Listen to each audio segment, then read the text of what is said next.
almost on time. You are in time. 7:28.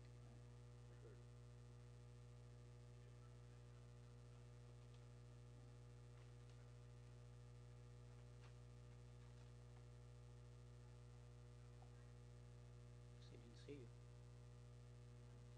Yeah, that would be appreciated.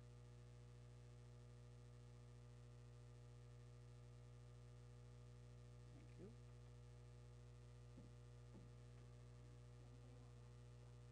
Oh, that's probably a good idea. Thank you very much.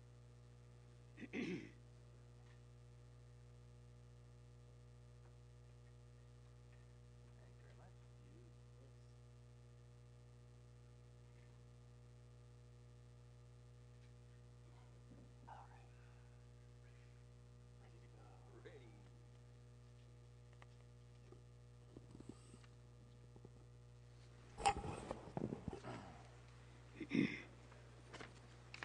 Hi, welcome to the regular meeting of Brisbane Planning Commissioners. Thursday, October 22nd, 2015 at 7:30 p.m., Brisbane City Hall, 50 Park Place, Brisbane. Roll call, please. Commissioner Anderson? Present. Commissioner Doe? Present. Commissioner Minier? Here. Commissioner Parker? Here. Commissioner Reinhardt? Here. Can we have a motion to adopt the agenda, please? I motion to adopt the agenda of October 22nd, I'm ahead. Yeah. 2015. Draft. Second. All in favor? Aye. Aye. Aye. Okay, on to new business. Public hearing, Brisbane Baylands Final Environmental Impact Report and related planning applications, Baylands Concept Plans, Brisbane Baylands Specific Plan, General Plan Amendment Case GP-01-06. Specific topics include air quality, greenhouse gas emissions, energy resources. Universal Paragon Corporation is the applicant, and the owners are various, APN various. Thank you. I'll go ahead and introduce Lloyd Zola. Metis will be doing the presentation this evening.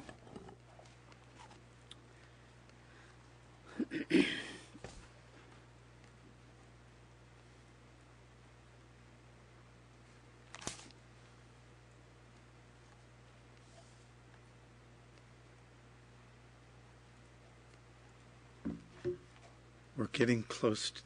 We're now just past the halfway point. We're at the halfway point. And what we're going to talk about tonight will be air quality and greenhouse gas emissions. The air quality impacts come from a number of different sources. There are construction emissions, primary issues being fugitive dust, the use of construction equipment, paving, painting of buildings, as well as hauling of materials and worker travel. So unlike when we get to operations, the primary impacts related to construction are on-site. When we look at operations, even though there's some use of air quality emissions from natural gas, landscape maintenance, the primary emissions come from mobile sources, from travel back and forth from the site. The other study and analysis that was done in relation to air quality is a health risk assessment, which looks at toxic air contaminants, concentrations of carbon monoxide, and determined that health risk in terms of cancer risk related to air quality, air pollutant emissions would be less than significant for both construction and operations. Now, the kinds of mitigation measures that are proposed for air quality. First, the slew of implementation of best management practices is recommended by the Bay Area Air Quality Management District. In their air quality guidelines, they have a set of measures that they recommend be adopted, best management practices to reduce air pollutant emissions, and those are required as part of the mitigation measures in the EIR. Construction impacts were determined to be less than significant. And one of the reasons for that is construction emissions are measured, in fact, all air quality emissions are measured on a daily basis. So what is the impact today? Pounds per day, tons per day, as opposed to a total amount. And so construction impacts, as construction goes on over a 20-year period, was determined in terms of air quality impacts to be less than significant. Operations impacts all were determined to be significant and unavoidable, which is not surprising for a very large project. Unavoidable because you would have to do something like 50, 60, or 70% reductions in the amount of air pollutant emissions on a daily basis for any of the scenarios. So given the size of the project and the large amount of traffic that would be generated under all the scenarios, operations impacts, even after applying all feasible mitigation measures, were determined to be significant, and you can't really get back to less than significant with the size of project now being proposed. Now, one of the issues that was raised in the comments on the draft EIR, same for air quality as well as GHG emissions, and that is when you look at the impacts of the CPP scenarios are greater than the developer-sponsored plan. And that seems in a way counterintuitive. Why is the more intensive plan have less air quality impact? And there's a couple reasons that occurred. As we talked about last time, putting some residential on the site then reduces average trip length to an extent by 5% of the trips between home and work stay within the Baylands, so a very short trip. Home to other trips, home to shopping, home to school, is then largely within the Baylands, and that's capturing some of those trips, so it's slightly shorter. The other issue when you look at the CPP scenarios is there is a very large amount of retail in the CPP scenarios. So it's not just 7 or 6 million square feet of commercial office, it's several million square feet of retail. And what that does is retail has higher number of trips per day, per square foot of building, as well as when you start getting 3 or 4 million square feet of commercial, you then, in order to get a market area for people to come there, that's not your neighborhood grocery store where the typical drive is a mile or two getting there. So that amount of commercial then draws from a very large market area. 4 million square, I think the Great American Mall is maybe somewhere around 2 million square feet. So we're talking about the market area, something larger than a regional mall to get all the people into that site. Even with all the residential being proposed and being approved to the north, that large amount of retail draws from a large area, which then has large number of trips, long trip lengths because of a large market area. So when you add those together, you end up with the CPP scenarios having actually more vehicle miles traveled, more air pollutant emissions on a daily basis than the theoretically more intense developer-sponsored plan. Now, there are ways of then reducing the amount of air pollutant emissions beyond the mitigation measures, and this is where some of the alternatives come into play or modifications to the development proposals themselves. One is lower intensity alternatives, simply the amount of development, reducing that by whatever percent will reduce vehicle miles traveled or reduce air emissions.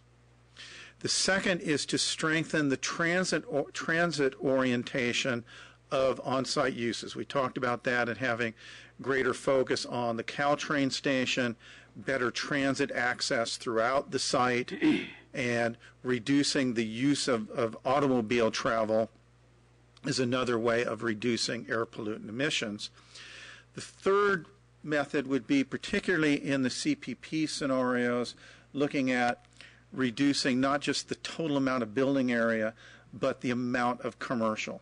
So even just moving retail use to office use with similar amount of square footage will start reducing vehicle miles traveled. So the package to look at how you would get to something less than significant would be lowering development intensity, lowering the proportion of retail, and increasing ability to get to transit, Because basically if somebody has to drive to a transit station, I talked about my experience going to the Daly City station, I might as well just keep driving. And so those kinds of things would be the things to look at to reduce air quality and get back to maybe not less than significant, but something close to it. I hate to say that, but I hate to say it, but can you repeat that last part again? I don't think I really comprehended it. Okay. The idea in terms of strengthening transit use is people will tend to use transit much more when they can, from the origin, walk to a transit station, and at the end of their journey, walk to wherever they're going. The more time, if somebody gets in a car at the beginning of their journey, they are far more likely to keep driving than to drive to a transit station. It doesn't always occur that way, but you decrease the use of transit the farther away. And there's lots of studies that show the closer people are to transit, the more they use it. And particularly in the Bay Area, BART is in particular looking at a scenario where they want people using transit to get to their stations. And so they're reducing the amount of parking at individual stations. When people have to get on one type of transit, transfer to another one, the ease of transfer will start affecting the likelihood they will use transit also. Okay. Greenhouse gas emissions. GHG emissions are measured in equivalent tons. I always find it amazing to talk about tons of a gas, but that is the way they are measured, in the equivalent of carbon dioxide. The reason for that is that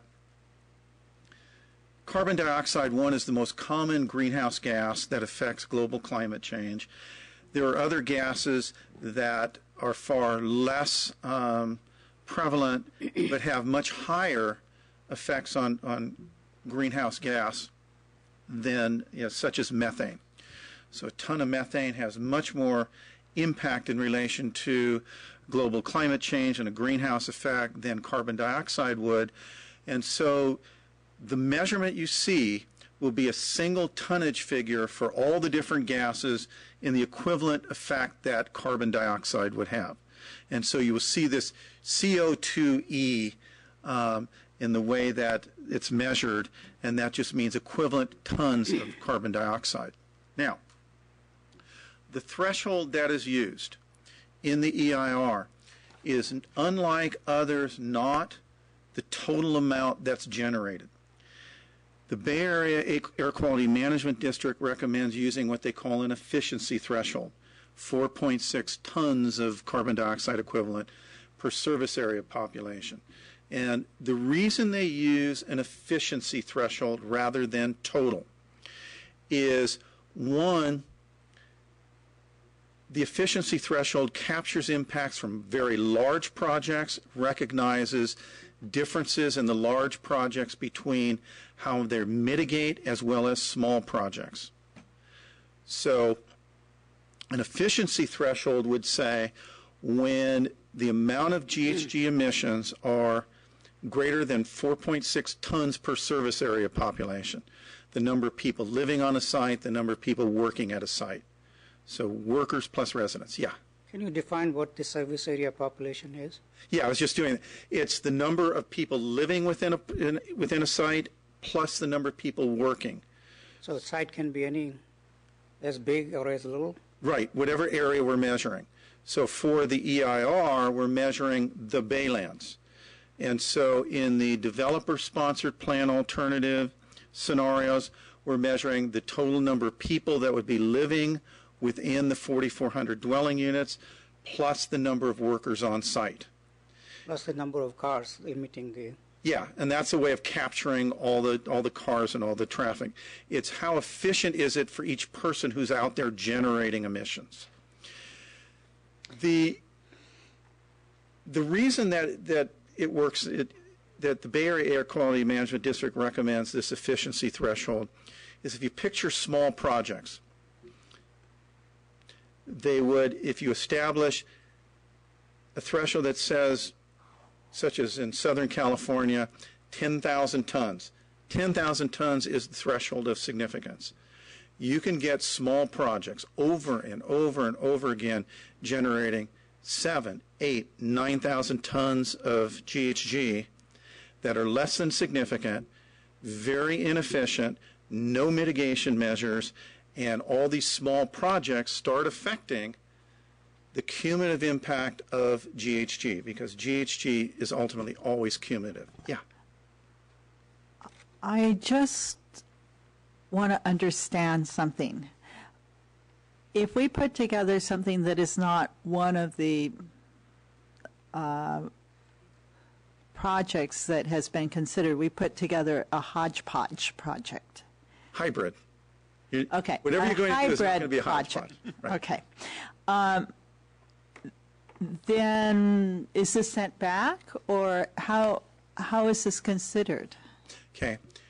When you get to the end, preview of coming attractions, Correct. and you start laying out, this is what we would like, if what you do is say, we don't like any of the scenarios, so we want to create a hybrid, we would then look at whatever it is you say that hybrid is, and we would then help you with the CEQA determination.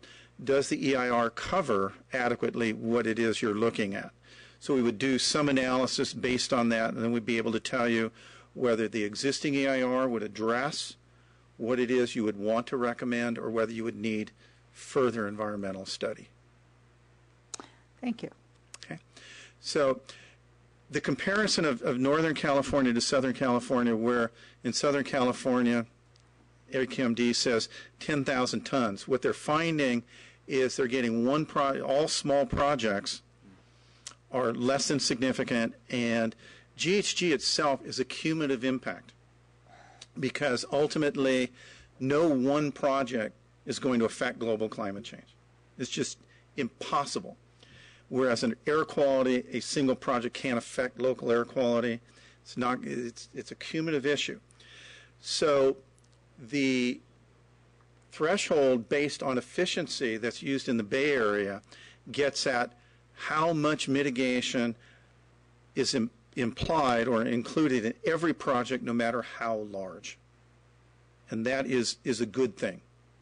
So that even small projects that are inefficient would have relatively high GHG emissions based on the size of the project can be, in the Bay Area, significant and require mitigation measures, whereas down south, they just go through.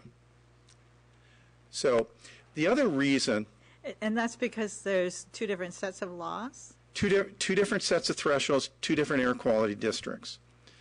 And what is happening in Southern California with GHG analyses is all of the GHG plans, Plan Bay Area, the Southern California Sustainable Community Strategies, GHG emissions plans are based on statewide emissions of greenhouse gas, and the idea under AB 32, SB 375, rolling back future emissions to previous levels. And it's a statewide, essentially, cumulative amount of greenhouse gas emissions, and how do we then look at any one project's contribution to that large pot? The 4.6 tons per service population is based on the state's scoping plan and the state's proposals to reduce greenhouse gas emissions. And so you can find a direct correlation between that 4.6 tons of carbon dioxide equivalent per service population to SB 375, AB 32. That is what is needed out of every project throughout the state to meet the state's goal. And so that's the reason we use that goal, that threshold in the EIR, rather than some number that says anything above this total number is significant and not, because this way the threshold is tied to statewide greenhouse gas efforts. So Southern California don't use that, huh? Excuse me. The South Coast AQMD hasn't recommended that. They basically stayed out of it, and every city is left to their own devices.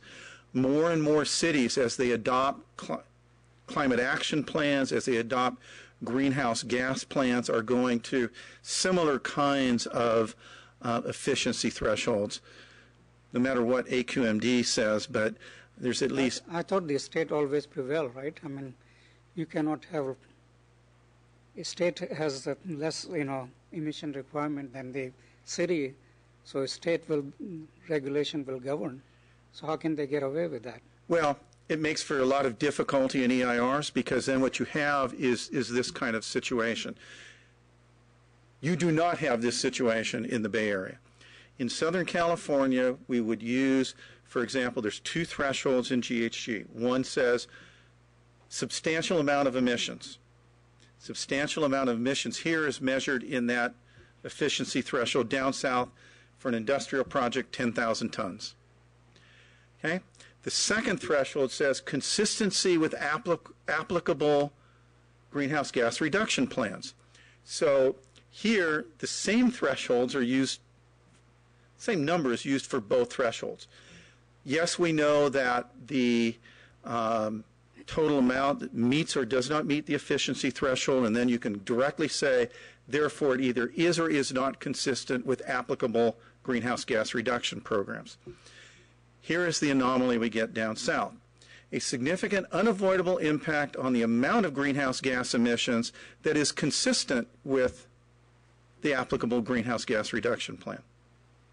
And trying to explain that is very difficult. So that is, just on the face of it, it's tough to understand, and that is why Bay Area AQMD attempted to take a stand, lay out that threshold, and that is why we've used efficiency thresholds. Now, that said, people wanted to know how does the total amount of emissions compare between the DSP scenarios and the CPP scenarios. And basically, the DSP scenarios generate total more GHGs than the CPP scenarios, but the DSP scenarios do that because they're just more intense, more development. They are overall more efficient because they're serving a greater population than the CPP scenarios. Does that juxtaposition make sense? I do have a question about the per capita thresholds, though. Yeah. I don't remember seeing anything like this, but I was wondering if there was any studies done in terms of, what happens if your build-out is planned at a certain level, but is only built out to a certain level, so like if your population is lower than expected, or what happens if you build all of the housing first and then build the retail in a second stage, and, how is this varying over time, comparisons like that? And there will be certain projects that have much more definitive phasing programs than we have here in the DSP scenario, or we're just dealing with a scenario, a build-out scenario for the CPP scenarios, where there will be analysis in some cases phase by phase.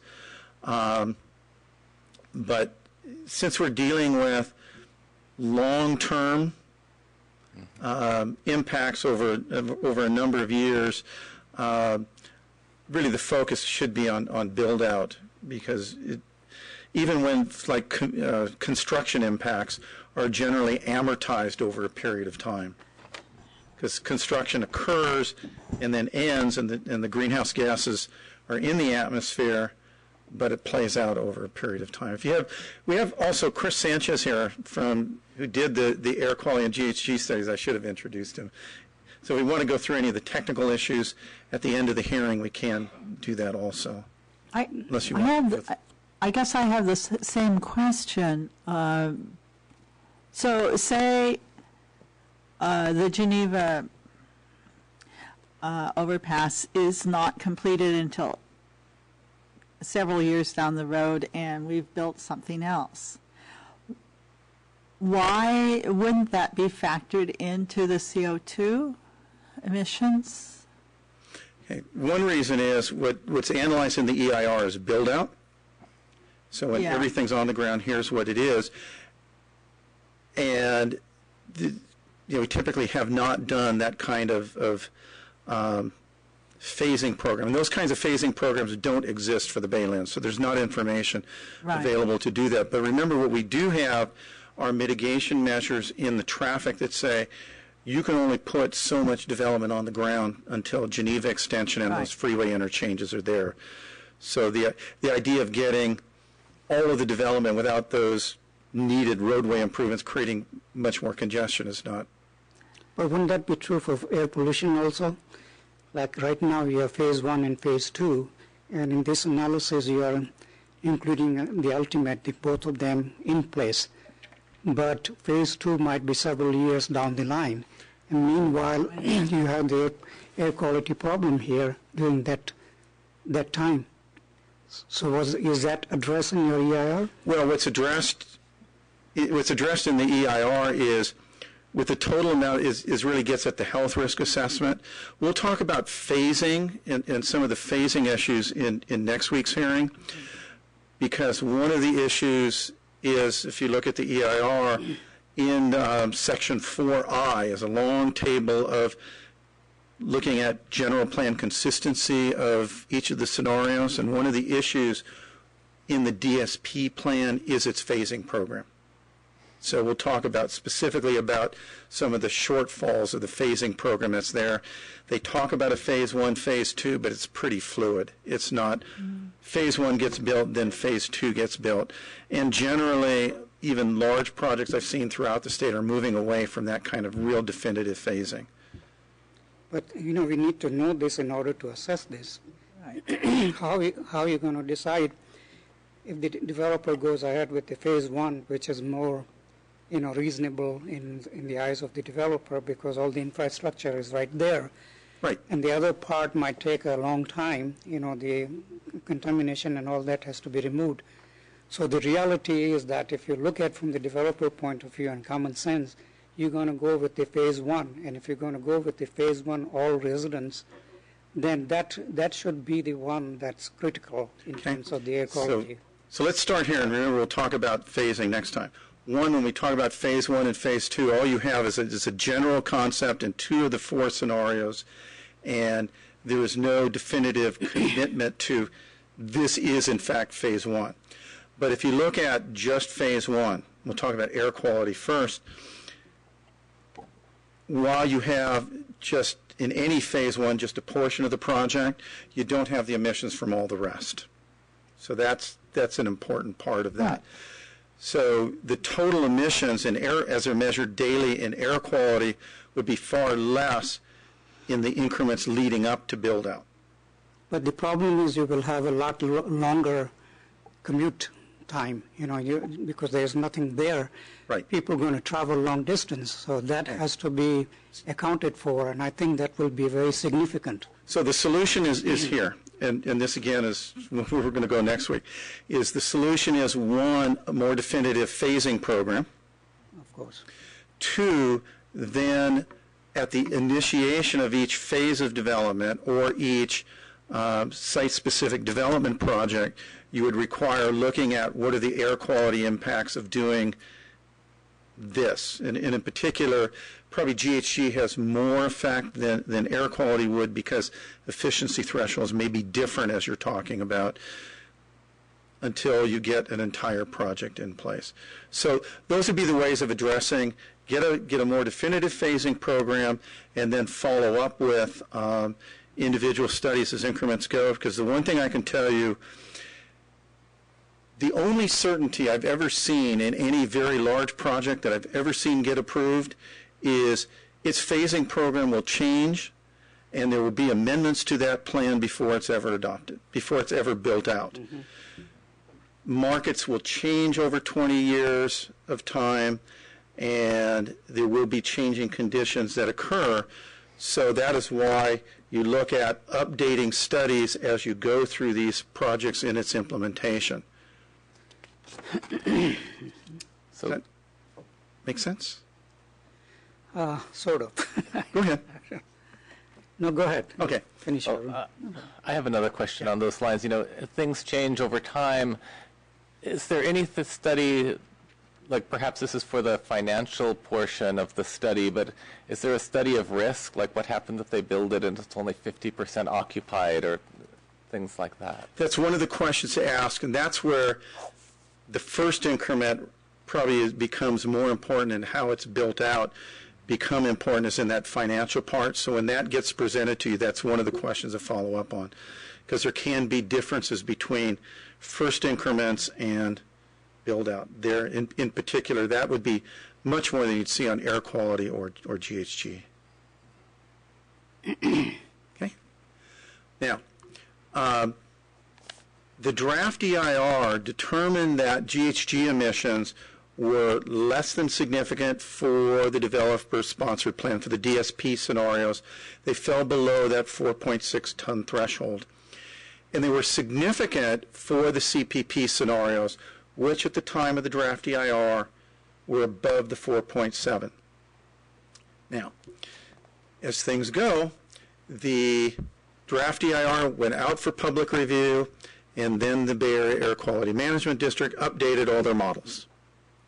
And so as part of the final EIR, Chris Sanchez reran the models for the DSP scenario because, one, we wanted to know, under the new models, do GHG emissions go up or down? Well, how does that affect the efficiency thresholds? We found that they go down. And so in the analysis done for the final EIR with the current model, GHG emissions would be less than significant for the CPP scenario. So the final EIR is identifying GHG emissions for all 4 scenarios as being less than significant. Okay. Is it possible to characterize what the changes were in the models that came to that result? Or is that your next slide? That's where that's where I turn to Chris. What were the changes in the model that affected the? There was a couple of things. So, the first model we used was the Air District's BGM model, which is like Bay Area greenhouse gas model, and they developed it fairly rapidly so that we could start analyzing GHGs under CEQA. But some of the information, some of the data used in that model was fairly old. For specifically, solid waste generation was based on 1990s data, and that has sent the waste generation has gone down statewide as a result of AB 939. And so that was one big chunk that really reduced the predicted emissions. The other one is that the emission factors for vehicle trips went down significantly because of the PAVLI standards requiring more aggressive miles per gallon by the auto manufacturing industry. At this time, I think the previous model was using 2007 emission factors. After that, we've got Priuses hitting the road. We've got all kinds of, we've got plug-ins starting to come in, and that's projected out to the future. So the vehicle emission factors went down fairly dramatically as well. Makes sense. So it's only those 2? Pardon me? That was only those 2. Those were the 2 major contributors to the greenhouse gas prediction going down with the DSP under the new model, yes. Interesting. Okay. Energy resources. Energy resources impacts and energy use will come from during construction. The typical electricity use for construction tools, construction offices, diesel fuels and gasoline, but just the operation of all the equipment as well as travel to and from sites. In the operations, what the EIR analyzes is heating and cooling within buildings and the use of electricity within buildings, the use of natural gas within buildings, in the residential scenarios, cooking and all of those kinds of things, lighting of buildings, streets, parking, landscape areas, and then also analyzed is gasoline and diesel fuel use related to travel back and forth from the sites. So that's where energy use comes from. Then to get the net energy use, the EIR then subtracted the amount of on-site renewable energy generation. So in each of the 4 scenarios, there is proposed use of generation of renewable energy primarily from solar, either freestanding or on top of buildings. And so that was subtracted from the total energy use. And then as part of the Recology variant, there were some specific things Recology was proposing that then became part of that reduction of energy to get at net energy use. Now, the finding was that there are a series of measures throughout the EIR that indirectly address energy use. In the air quality section, mitigation measures that deal with efficiency of buildings or reducing vehicle miles traveled will reduce energy use. In hazards and hazardous materials, dealing with grading and efficiency measures there. Greenhouse gas emissions mitigation measures and measures to reduce greenhouse gas would reduce energy.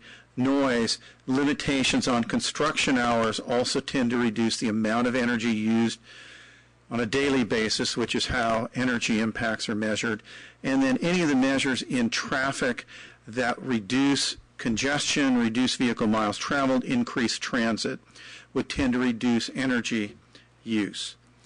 There is one important mitigation measure that's in the energy section, and that is right now under the city's municipal code, buildings are required to achieve LEED Silver standard for buildings. Given the size of the Baylands, the mitigation measure says all the buildings on the Baylands will meet gold standard rather than silver. And so that will reduce energy use, which will in turn affect air quality, GHG emissions, and so on. But we believe just given the amount of total development, that was an important measure. Some of the considerations also in terms of energy is that of all the scenarios and of all the alternatives, only one is essentially energy neutral, that generates more energy than it would consume, and that is the renewable energy generation alternatives. All of the other alternatives, all of the other scenarios are net consumers of energy. And even though the determination in the EIR is less than significant with mitigation, the threshold is wasteful use of energy, not how much get used. So the renewable energy generation is energy neutral, actually produces more energy than it consumes.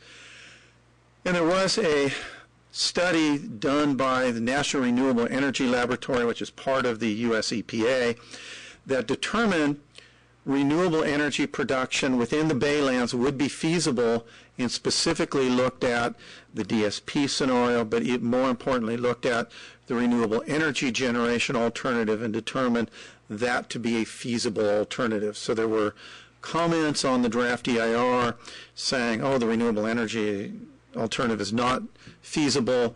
That study done by the US EPA identifies that it would be feasible. When was that study done? Do you remember the date of that, John? I believe it was 2011. It's online on the city's Right, website. I was here, wasn't I? I was here. Yes, yes. It was part of this Baylands process that study was undertaken. Right. It is available on the city's website for any So commission it or was other that public study. I was reference. thinking it was Yes. something else. Yeah, Okay. That's it. Yeah, so that was done. It does show that alternative to be feasible. And then we'll talk about alternatives in more detail next week. Any other questions? Great, thank you. Does the commission have any other questions? Okay. So as reminders for tonight's hearing, we have the staff report that was just presented, then we have the commission questions, and there are no additional questions right now. And so we're going to open it up to the public hearing. Please note that adopted PC rules call for meetings to end at 10:30 unless extended. Goal is to allow the public to fully participate in the hearings and have their say in a manner that is respectful of everyone's time and scope of the task. Meetings can be extended if necessary, and meetings can also be continued to another night if there's a need. For public hearing organization. May I have a show of hands? I only have one speaker card here, but could I have a show of hands of anyone else who's planning to speak? Would you do me a favor and fill out a speaker card and submit it to the staff?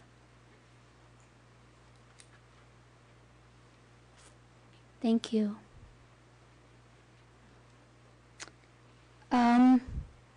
As we've done before, we have the 1 minute, 3 minute, 5 minute, and then plus 5 minute mark. And our speakers will be requested to fill out the speaker card, so thank you very much. And we'll try to organize according to the amount of time that you are estimating you need here.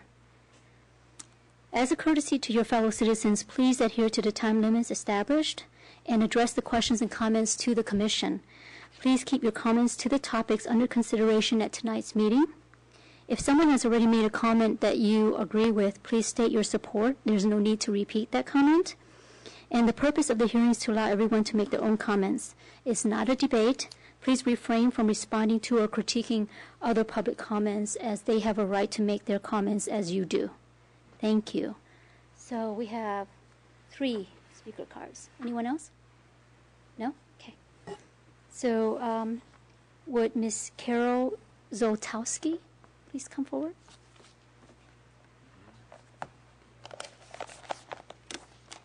Carol Zoltowski, 285 Humboldt in Brisbane. I've been coming to all of these meetings, and what I'm struck with is something that has an overarching concern for all the topics, and especially this one. I do really understand and appreciate the value of mathematical models to estimate the various parameters that are under consideration here, especially as it has to do with mitigation measures.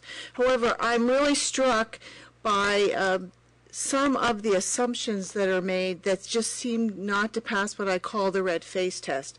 For example, I've listened to a discussion about greenhouse gas emissions, and I'm not a mathematical modeler, but what I thought I heard was an estimation that said if you build a certain number of housing units and you didn't use the word encourage, but you build it in such a way that people must use public transit, for example, that is a type of mitigation measure that would be useful in terms of limiting the amount of greenhouse gas emissions.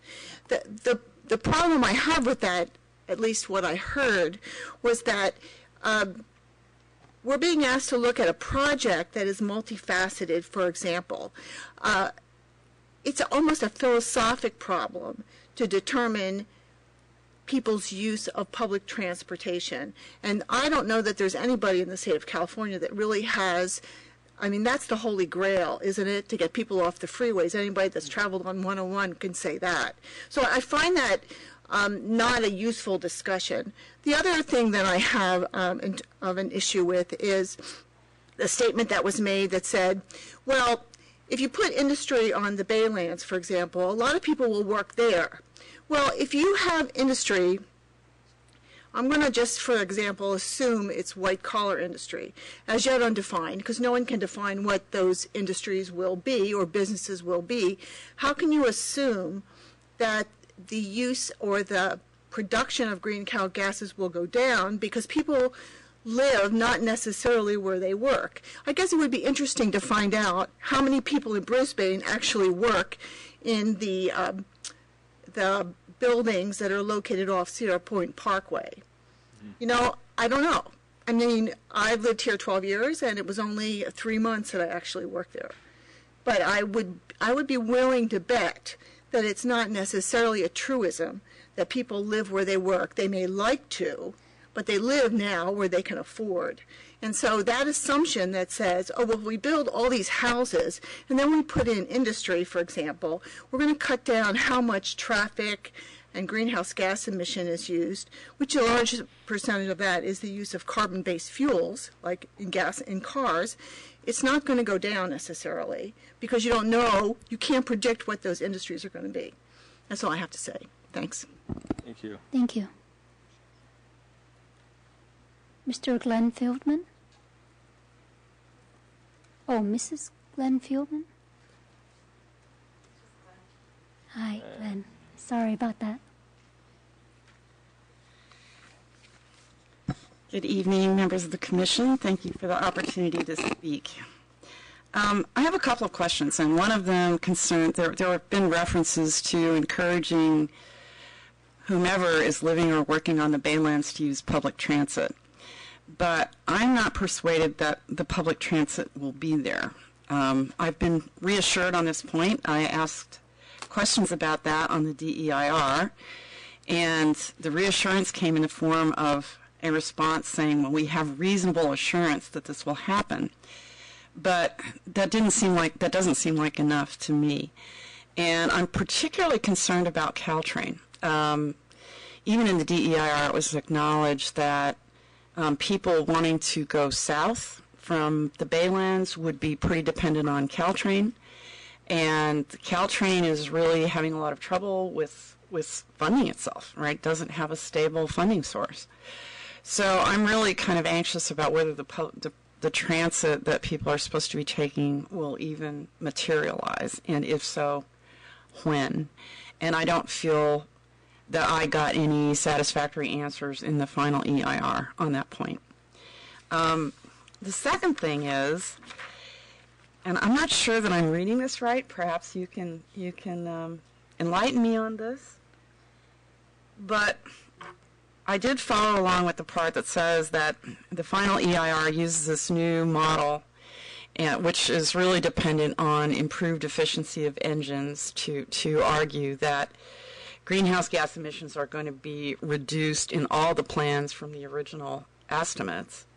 But then it says, consequently, mitigation measure 4F-1, which imposed requirements on the project site to develop additional greenhouse gas mitigation measures, is no longer required based on these updated emission estimates. And I would just like to quarrel with that. I think that is really a terrible idea, since everything I've read indicates that we're going to have to ratchet greenhouse gas emissions down to close to zero by 2050. And so I think the notion that we can rest on our laurels and not require additional mitigation based on probably the fact that emissions from mobile sources are going to be reduced per mile, I think is just a terrible idea. So I think that's all I have to say for now. Thank you. Thank you. Mrs. Barbara Ebel.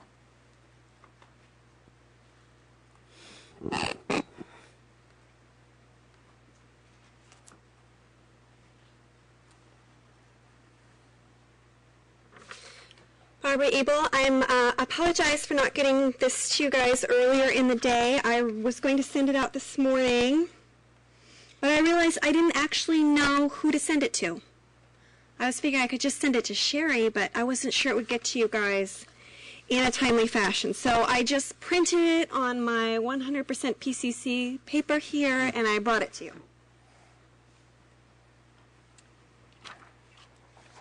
Thank you.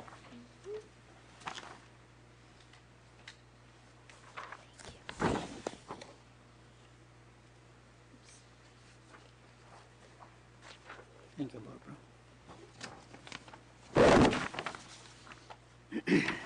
So, I'm going to talk a little bit about energy resources, air quality, and greenhouse gas emissions in that order.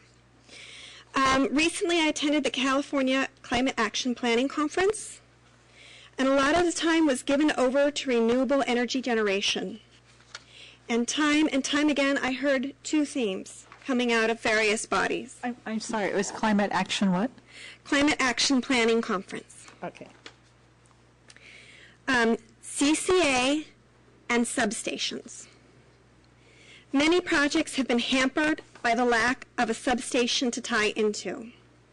These communities, they get excited, they want to put up these big projects, there's no substation, and they figure they can't build a substation that raises the cost of the project too much, or the transmission is just prohibitive. These keystones of the grid are few and far between and rarely at hand. We, on the other hand, have Martin Substation right across the street from the Baylands project. Ignoring this substation is like throwing out a big diamond while panning for fool's gold. We have an obligation to use this rare and valuable resource to the best advantage for ourselves and our future. Air quality. Page 2-9, Impact B 4B-2 states, the project would generate construction emissions that would result in a cumulatively considerable net increase of the criteria, pollutants, and precursors for which the air basin is in non-attainment under applicable federal or state air quality standards. Can you paraphrase that?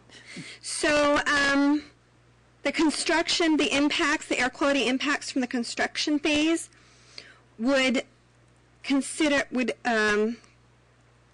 contribute more criteria pollutants, the pollutants that we check and measure, for an air basin, our area, which is already in non-attainment status.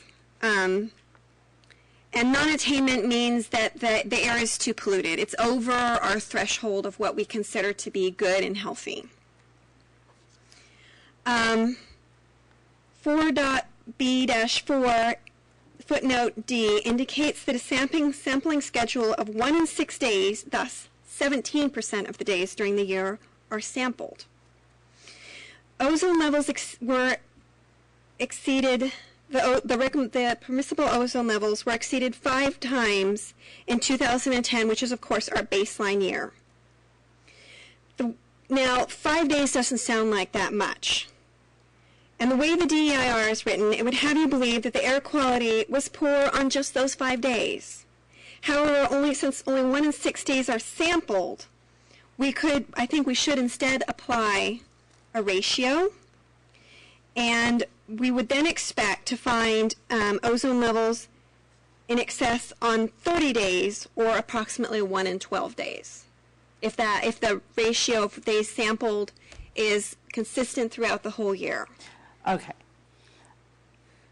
I can't really take it in, so can you just go back again and Sure. repeat it? I might have to do this a couple of times. Okay. So when you test things and you sample things, a lot of times you don't have the resources to do every single day. Right. So they do 1 in 6 days, right? And you assume that the other days are like the days that you tested. And that's kind of the way this process works. So if you're only testing 17% of the days, and on 5 of those days that were tested were in non-attainment, and you assume that that pattern is continued for the other, I can't do the math in my head, never mind, on the other days of the year, then that would mean that 1 in 12 days, the level air quality was poor. Okay? Did that get it for Yeah. you? Okay. Thank So you. that's 30 days per year for ozone, which is pretty significant. That's a whole month of bad air per year. And that's what it means to be in non-attainment. 4.B-7 acknowledges the fact that there are believed to be hundreds of toxic air contaminants. However, only 21 compounds have been categorized as toxic air contaminants, and only 9 of those are being monitored at the air quality monitoring stations. So, and of the 21 compounds that have been categorized as toxic air compounds, most of those have not had exposure thresholds set. And I got this from the arb.ca.gov TAC list. I can give you that link if you're interested. 4.B-23, paragraph 3, gives a history of now this is referring to the original DEIR, not the FEIR, the page numbers and things. Gives a history of the revisions of the air quality standards. The fact that they are evolving is a very good thing. However, they are not evolving fast enough, and they never will, because regulation always lags behind the science. The science has to be tested and validated, and then we start thinking about making laws, right? 4.B-48 states that the project site development would not support the primary goals of the Bay Area Air Quality Management District's Clean Air Plan. This might have changed with the new things that have set, but I didn't have time to go back and rework everything. Anyway, let me proceed. It is likely that the alternative energy generation plan would comply with the goals, or at least it's going to come a lot closer. The Credible plan treads much more lightly on our Earth. 4.B-16, the CEQA guidelines listed all pertain to human exposure. None of these guidelines pertain to the environmental impacts of airborne pollution. And by the environment, I mean the wider scope of living things on this planet. Plants, fish, birds, animals. And I find this somewhat ironic in environmental impact report, that the only receptors that are considered are human receptors. If you refer to the last page of the quick little primer I did on ozone, you will see that the largest group of non-attainment counties is the southeast of the Bay Area, covering much of the San Joaquin Valley. Now, certainly they have their own emission sources. However, this is one of the most productive and fertile lands in one of the world's most productive regions. You may also note that the dominant wind direction in the Bay Area, we have the very unique privilege of eating our own pollution, right? Because if you look at the air patterns and you kind of follow them back to where they came from and where they're headed to, on this little chart here, this is the best I could do. It's not very good. But there's a little line from going the Bay Area down towards the San Joaquin Valley, right?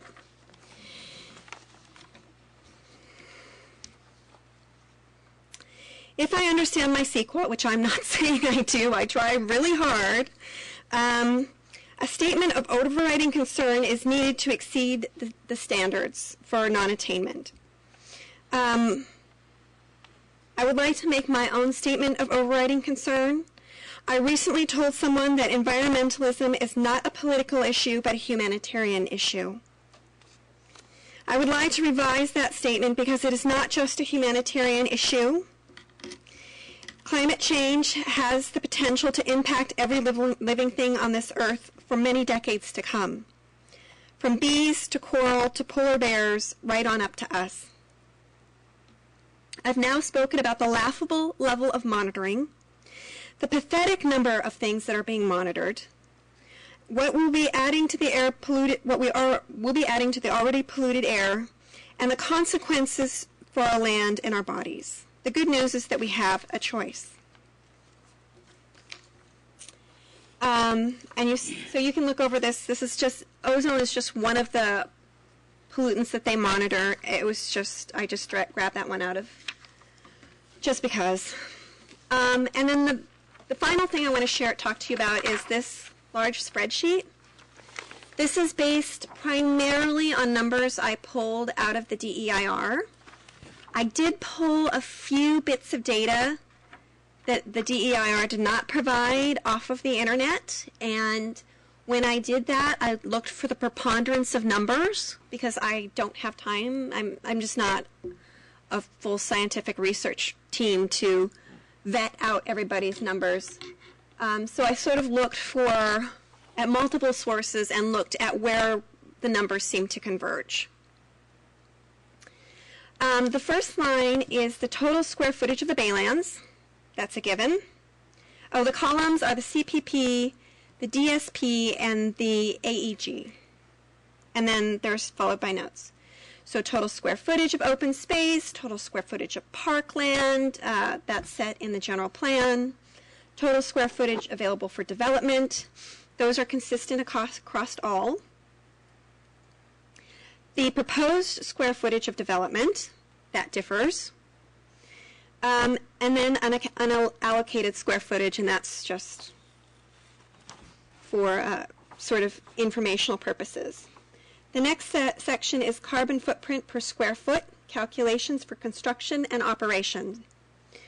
And then, so you see here, CO2e per square foot of construction, and I used a 20-year amortization just because I was looking at solar panels, and those tend to run about 20 years, and there's a couple of other things that made me think that 20 years was a good time frame to be looking at. There's an allocation for transportation, as per the DEIR, an allocation for electricity consumption, natural gas, solid waste. Now, he said this one's going to change, but as you can see, it's pretty, well, I don't know, it's less, so in this one, it's more significant than the electrical consumption, so that could change how this comes out. And then they had a section for other in the DEIR, and because I did not know what other meant, I just kept that the same across all of them. No allocation is made for food or consumer goods. And then, so then that's totaled down there for each scenario. And then PV calculations, I was going to do something with the embedded CO2e of solar panels, but that actually doesn't go anywhere because I couldn't figure out how to work that in because I couldn't figure out the annual output of those solar panels with, I felt, enough accuracy. So that's just there. It says on the notes, not allocated in this version. And then negative CO2e per square foot of PV in metric tons.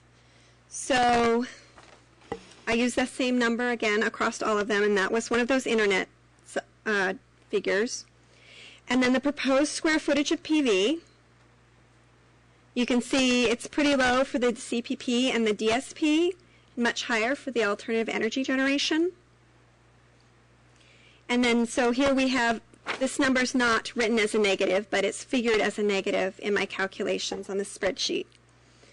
The total generation for CO2e under PV calculations. Total population living and working on the Baylands, estimated. Service population per square footage of development. So this gives us population density. CO2 allowance per person per year in metric tons. Now, the Bay Area Air Quality Management District, that's the efficiency threshold, but I just said, what if we just use that as an allotment? So every person that's out there gets to account for another 4.6. I don't know why I put 4.59 here. There might have been a rounding error in my calculations, in my typing. So I just said that's what we get. That's what we get for each of these people, because that's how, for better or for worse, that's how carbon footprint is measured, is on a per capita basis.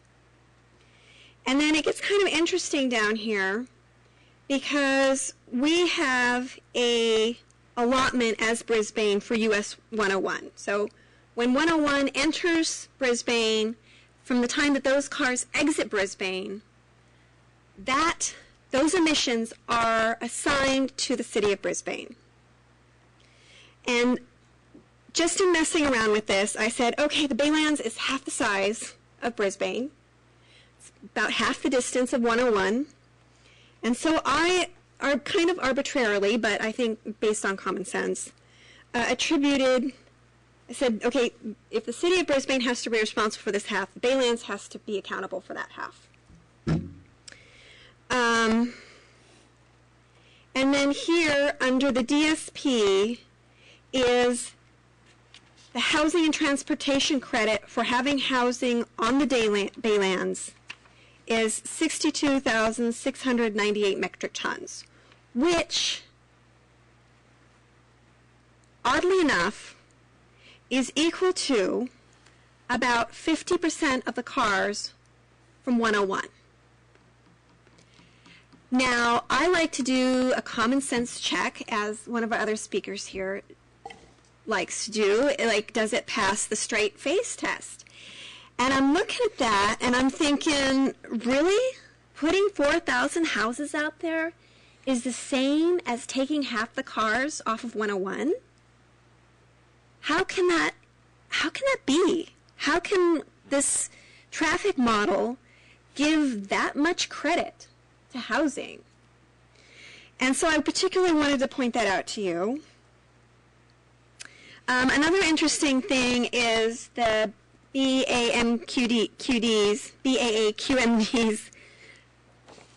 carbon threshold for efficiency is 4.6, but the world target, the global target set by the, gosh, I wish I could remember, one of the big bodies, ICP, climate change, I don't remember. I should have footnoted that. Anyway, the number that's usually thrown around is 2 metric tons of CO2e per person per year. So already we're over that. If we're saying our goal is, our efficiency threshold is 4.6. So just in thinking, okay, if sustainability is carbon neutral, you can see where each of these comes out. So their carbon footprint is totaled at the bottom of each column, and then the final column folds in the housing credit, so that's why the DSP comes out lower. But again, I would ask you to question that figure, whether it's really possible for a housing transportation credit to be that beneficial. So I kind of needed to fool around with the numbers in order to understand them. If you have any questions, I will try to answer them, but I know this is complicated. I tried to specify things as much as possible. Like I said, most of these figures came out of the DEIR, so I think most of them are accurate. But that's all I have to say for this evening. Thank you very much. Could you do us a favor and also submit the mitigation factors that you were talking about, that you were making suggestions to? That way it would be really helpful. I don't think I made any, did I make any mitigations? There were certain sites that you went directly to the document. If you could send those, sort of like what Clara did. The when I refer to specific paragraphs and things in that would be great. DEIR, okay, yeah, I can send you a Then copy. there can be a direct response to the comment. Yeah. Sure. Okay. Thank you very much. Thank you. Ms. Anya Miller?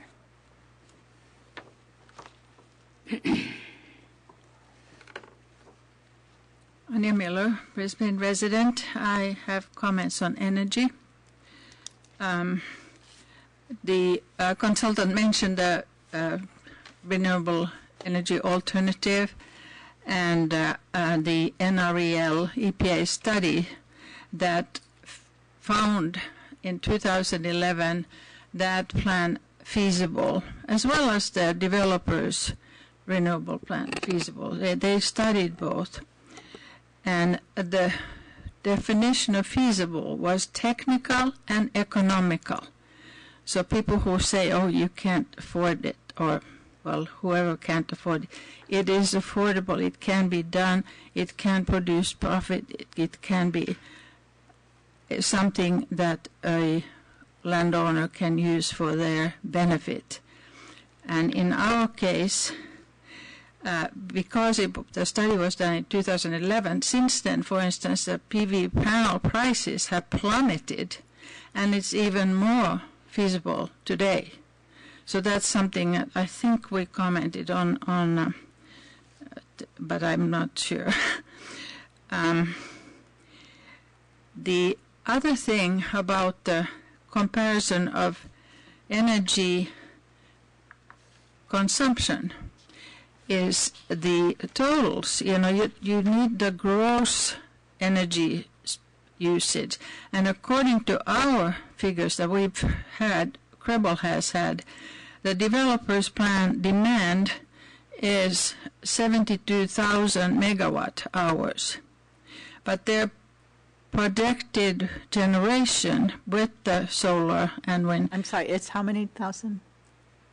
72,000. 72,000. And their generation would be 43,000, which leaves a net loss or lack of energy generation of 31,000 megawatts deficit. Whereas the alternative energy plan, the demand a project, because we have less development proposed, we still have development. I mean, there's some retail, there's some offices, all that, but only enough to require 5,800 megawatts. And we would also produce 43,000 megawatts on 100 acres that we're proposing, which will leave a net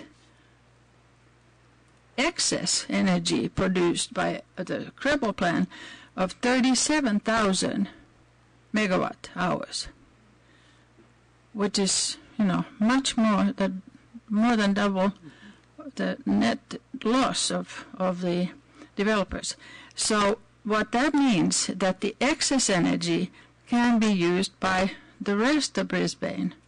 And you are being asked, how is this plan or these plans that you're studying going to benefit the city of Brisbane and the people of Brisbane? And this is one of the reasons for our proposal, is we wanted to have something that was feasible, would be what we want, and not excessive, and benefit all of us. So that's what I wanted to say, to make sure that you consider the gross consumption. And I've heard the developers say that they can now have enough efficiency in the building of the buildings that they would be net energy. But the gross demand is still much, much higher than what we would have under the less intense plan. Another thing I just wanted to, last time, talking about the transportation and Caltrain and high-speed rail, our consultant stated that the trains coming to the rail yard would have to climb on top of the current fill, and that was infeasible. Well, that current fill, as we all know, has to be removed to come back to the same base level that has been established, and the developer says that. So that's kind of an unfortunate, incorrect assumption. That's all I have. Thank you very much. Thank you. Anyone else?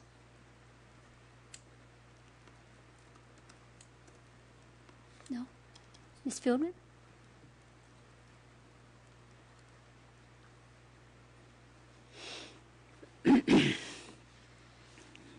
Just one more quick comment, and it will be very quick. The San Mateo County is currently in the process of investigating community choice aggregation, which would allow Brisbane residents to choose to purchase entirely renewable energy. And that really goes very well with the Credible plan to produce a large amount of renewable energy in the Baylands. Can you explain a little more about that, or not? Community choice aggregation? Yeah, community choice aggregation. It's basically just a strategy whereby the community would get to, residents in the CCA service area would get to choose whether they wanted to continue to purchase their energy from, say, in our service area, PG&E, which purchases its energy from a mix of renewable and non-renewable sources, or whether we would like to purchase entirely renewable energy. And really that's the purpose of community choice aggregation plans, is that they give residents a choice. Now, this would be individual residents or Brisbane as a town? Well, it would apply to everybody in the service area. You could opt out if you didn't, if you wanted to continue with PG&E. But I understand that the plan the county is considering is an opt-out plan. So Sacramento has that. What you're talking about? With opt-out? Sacramento has that. You have an option. Yeah. When what? Lancaster. Yeah, they're happening all over California, and basically it's a strategy to give people a choice, but also to encourage the building of renewable energy facilities. And it would be very nice, I mean, it would enhance the success of the CCA if we could produce a chunk of renewable energy right here in Brisbane. So I just wanted to add that to my comment. Did you have any more questions, Carolyn? Have they addressed locations where they wanted to put in anything, or? No, and did they say if anything about the Baylands and how much they would like, how much area they would like to use, or at this point, or? No, and I don't think that's how a CCA works. What they do is arrange to purchase renewable, 100% renewable energy and make it available to consumers that want it. So conceivably it could come from anywhere in the state and maybe even out of state. I don't know what their parameters will be, but obviously the shorter distance it has to travel, the better it is. And one of the things I want to say is that people wanting to purchase renewable energy encourages the building of renewable energy facilities. But the facilities have to be there if people are going to be able to purchase the renewable energy. So building renewables on the Baylands would help to advance the CCA and what it's designed to do. Does that answer it, at least sort of?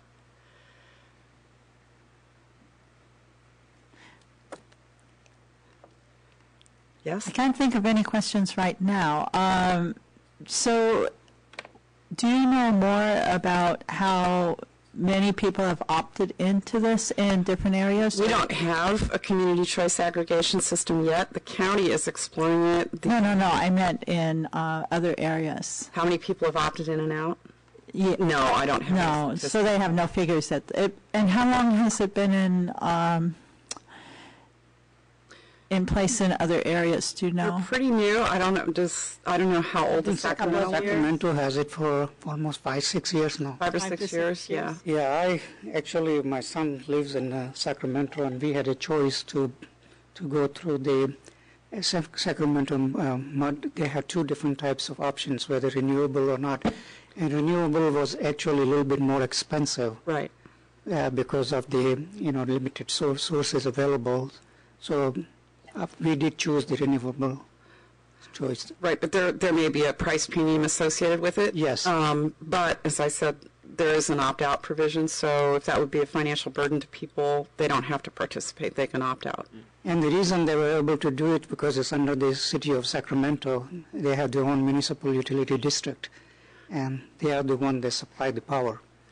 Right. So other CCAs that don't have those are going to have to. I guess they will. I guess they would hire a staff whose job it would be to purchase the power and then make it available to the residents. And PG&E will still operate the infrastructure, the lines. They'll still be responsible for maintaining the grid and things like that.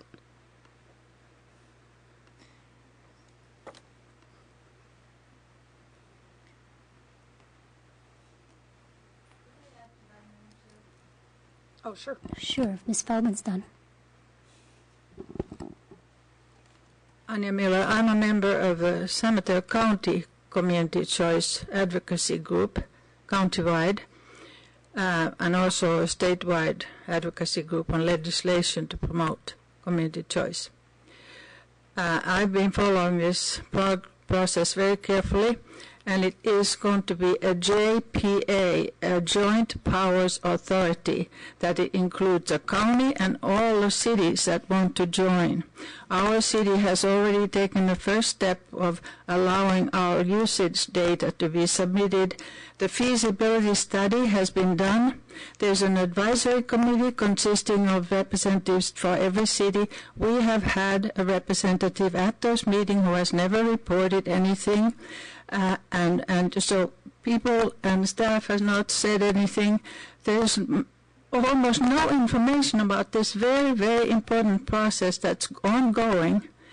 And San Mateo County is considered a star in the state for having such a good basic cooperation from the start.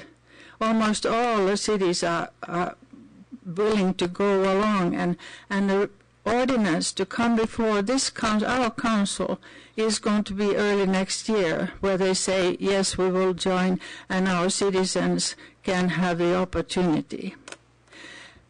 And so far, of course, it's not yet a reality, but the county is funding, up to $1.5 million for all the upfront cost to establish this JPA, joint powers, like a Caltrain is a joint powers between 3 counties. And so, how much for the whole county is $1 million? How much? How much did you say? 1.5. $1.5 million, as far as I remember. There may have been some more. But the county is taking a leadership. Supervisor Pine particularly has been a leader, and many cities. I've been to those advisory committee meetings. They're very well attended, and the thing is moving along. And the contrast between PG&E and this Joint Powers Authority, it's called Peninsula Clean Energy. They even gave it a name already, Peninsula Clean Energy. Is that, of course, part of your rates that you pay to PG&E go to the shareholders' profits. It's a private corporation. Public corporation, whatever. But it's a corporation with shareholders who get the benefit. And this will be a joint operation by cities and the county working together out of some, not very elaborate office that will buy the energy and sell it to you and make sure to get enough renewable. And the initial projections are that even if you get 50%, you choose to get 50% renewable in your package of energy that you buy, that will be less than PG&E's current rate. So it's not necessarily 100%, yes, will be more expensive. But they're still working on just what the rate will be and how many cities will have to join at the very start. But things are going so well that compared to Marin's troubles, and they started about 3 years ago, I think, and Sonoma is going great guns. Sonoma really came in later, and it was so well done that they immediately started well and made profit. They make profit right away. And so that profit then is available to put into new renewable development right in here. And they are talking about it, but of course they don't have any specifics yet, where and how much and all that. But the goals are very clear. And we just let me understand no more than your city is not giving you enough information. So wait a minute. So what you're saying is with this plan, that it's a public plan, and as people use it and there's some profit, the profit will be put back into the program to build more renewable. Is that what you're saying? And to facilitate people putting solar on their homes, energy efficiency in the home, all sorts of greenhouse gas, climate action. It's a climate action policy part. And it's a very fine program, and I think we can all look forward to it. We may be part of it the end of next year.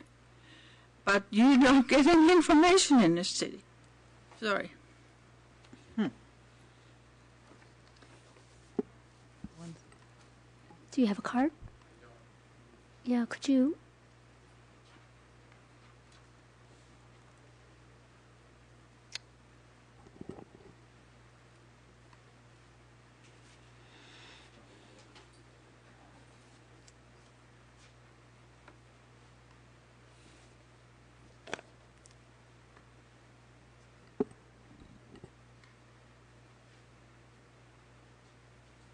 Thank you.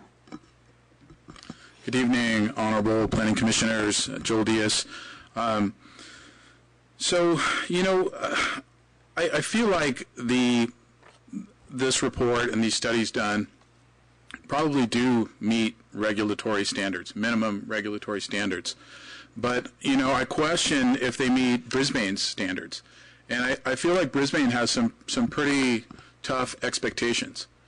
And I don't feel like this is really consistent with the spirit of those expectations, the spirit of our general plan, and the sort of the core of our existence is that we're supposed to be sort of ahead of the game in terms of protecting the environment. And we're not about following the status quo. I think there may not be much clarity on what our real expectations are as a community for some people. I think that's, why we did the recent survey that's come back to kind of get an idea, what do people really want. And it would have been nice to have that survey ahead of time, but thankfully we are getting it, and there's going to be a presentation next week. But one of the numbers was only about 2% of the respondents were in favor of the proposed 4,400 homes, which means it sounds like a lot of people really just aren't interested in the 4,400 homes. And it doesn't seem consistent for us to stop at minimum regulatory standards, to sort of push this EIR along. We certainly don't want to approve a sort of shoddy EIR, one that's broken up into phases, one that's using 2010 standards. A lot of unnecessary flexibility granted to the developer that doesn't necessarily benefit Brisbane or the spirit of Brisbane. And so I think your charge is to see if the proposal it meets the minimum legal standards, but also does it meet Brisbane's standards and our expectations and the community's expectations. And I would say that if the EIR is a little murky, then it doesn't meet our standards. We have strong, tough standards. And I just really want to thank Barbara Bell. There was a lot of great information that she brought up. And some of the other speakers here tonight, Anya Miller. I think we're very much about renewable energy. This has been going on for many years. Technology has advanced a lot. The costs have gone way down. People don't want the housing. The renewable energy could generate a lot of money for us. It could reduce the impacts on the environment. I've said this before, but 100 years from now, society will look back on us and we'll be judged by history, what we did wrong tonight. And we'll know. It'll be crystal clear the things that we did incorrectly. And people then will know, if Brisbane lived up to its reputation. Did we follow our goals? Do we follow, the things that are important to us? And so your job is very important. You're the first line of defense. This hasn't gotten to the City Council yet, to this stage. And I think a lot of people are relying on you to carry out something innovative, something new. I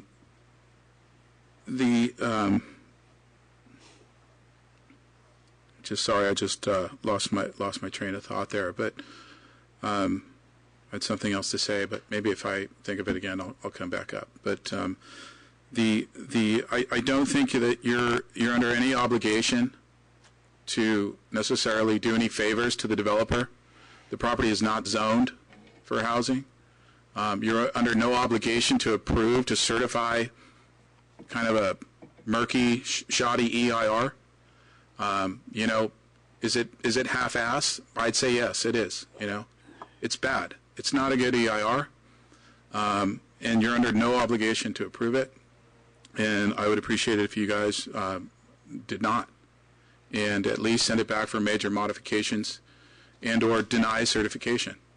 And this proposal needs to get back on track with the values of our community, and really just become a viable plan that we can actually work with, do something with, and move forward. Because the way I see it now, based on the results of the survey, some housing is okay, but that's a far cry from 4,400 units.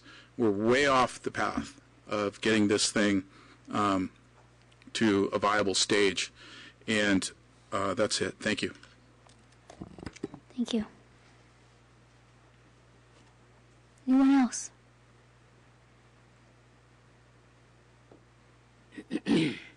No? Okay. So there were some technical questions that I think Lloyd and the consultants Chris will be able to answer this evening. So I'll turn it over to Lloyd. that would be great. Thank you. I'll start first with the purpose of the EIR versus your planning decision. CEQA is designed to eliminate significant impacts. What CEQA gives you the ability to do is essentially restore the status quo in the environment, to look at the impacts, the changes in the physical environment that a project will have, and to reduce those changes back to a level that's not significant. CEQA and an EIR are not intended to be aspirational. CEQA does not deal with what you as a community want for your community, what you want to achieve, what your goals are. And as we'll talk about on November 4th, and that's really the day we'll talk about phasing and the specific plan and the applicant's proposal, but that analysis of the general plan is contained in Section 4I of the EIR. There's a table that lists all the relevant policies of your general plan and how these four scenarios are or are not consistent. The whole idea of your planning decision, your planning recommendation, is to make a recommendation to the City Council on what project, if any, ought to be approved, or what it is you want to see at the Baylands. That's very different than CEQA that says, once you tell me what a project is, I'll analyze what its impacts are. An EIR is not going to tell you what you as a community ought to want. That's the job of you as a planning commission, you as a community, and ultimately the City Council. The other thing critical to this discussion of CEQA versus planning, the EIR is not the project. Chapter 3 describes the applications that are in front of you.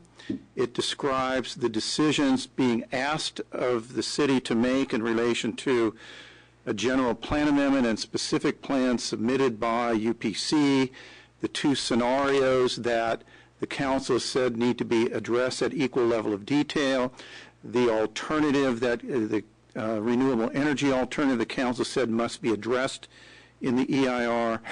But you as a planning commission, you as a community, and ultimately the City Council have the discretion to decide what is in the best interest of the community.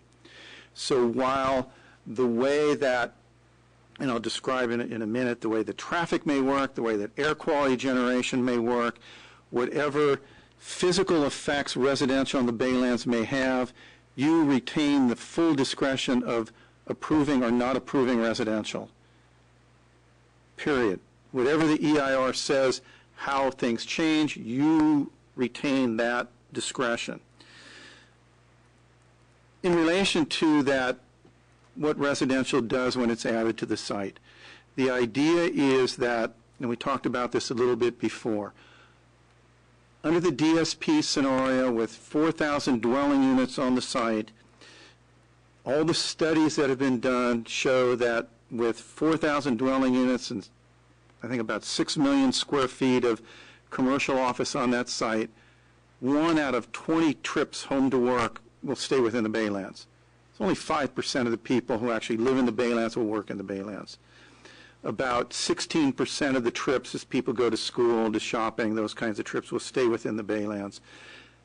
That's the sum total of what somebody would refer to as the housing transportation credit, and it's based on actually looking at how close do people actually live near work and throughout the Bay Area. And one of the things we can do is look at the 2010 census, and I can come back next week and let you know from the 2010 census what percentage of Baylands residents actually work in, or of Brisbane residents actually work in Brisbane.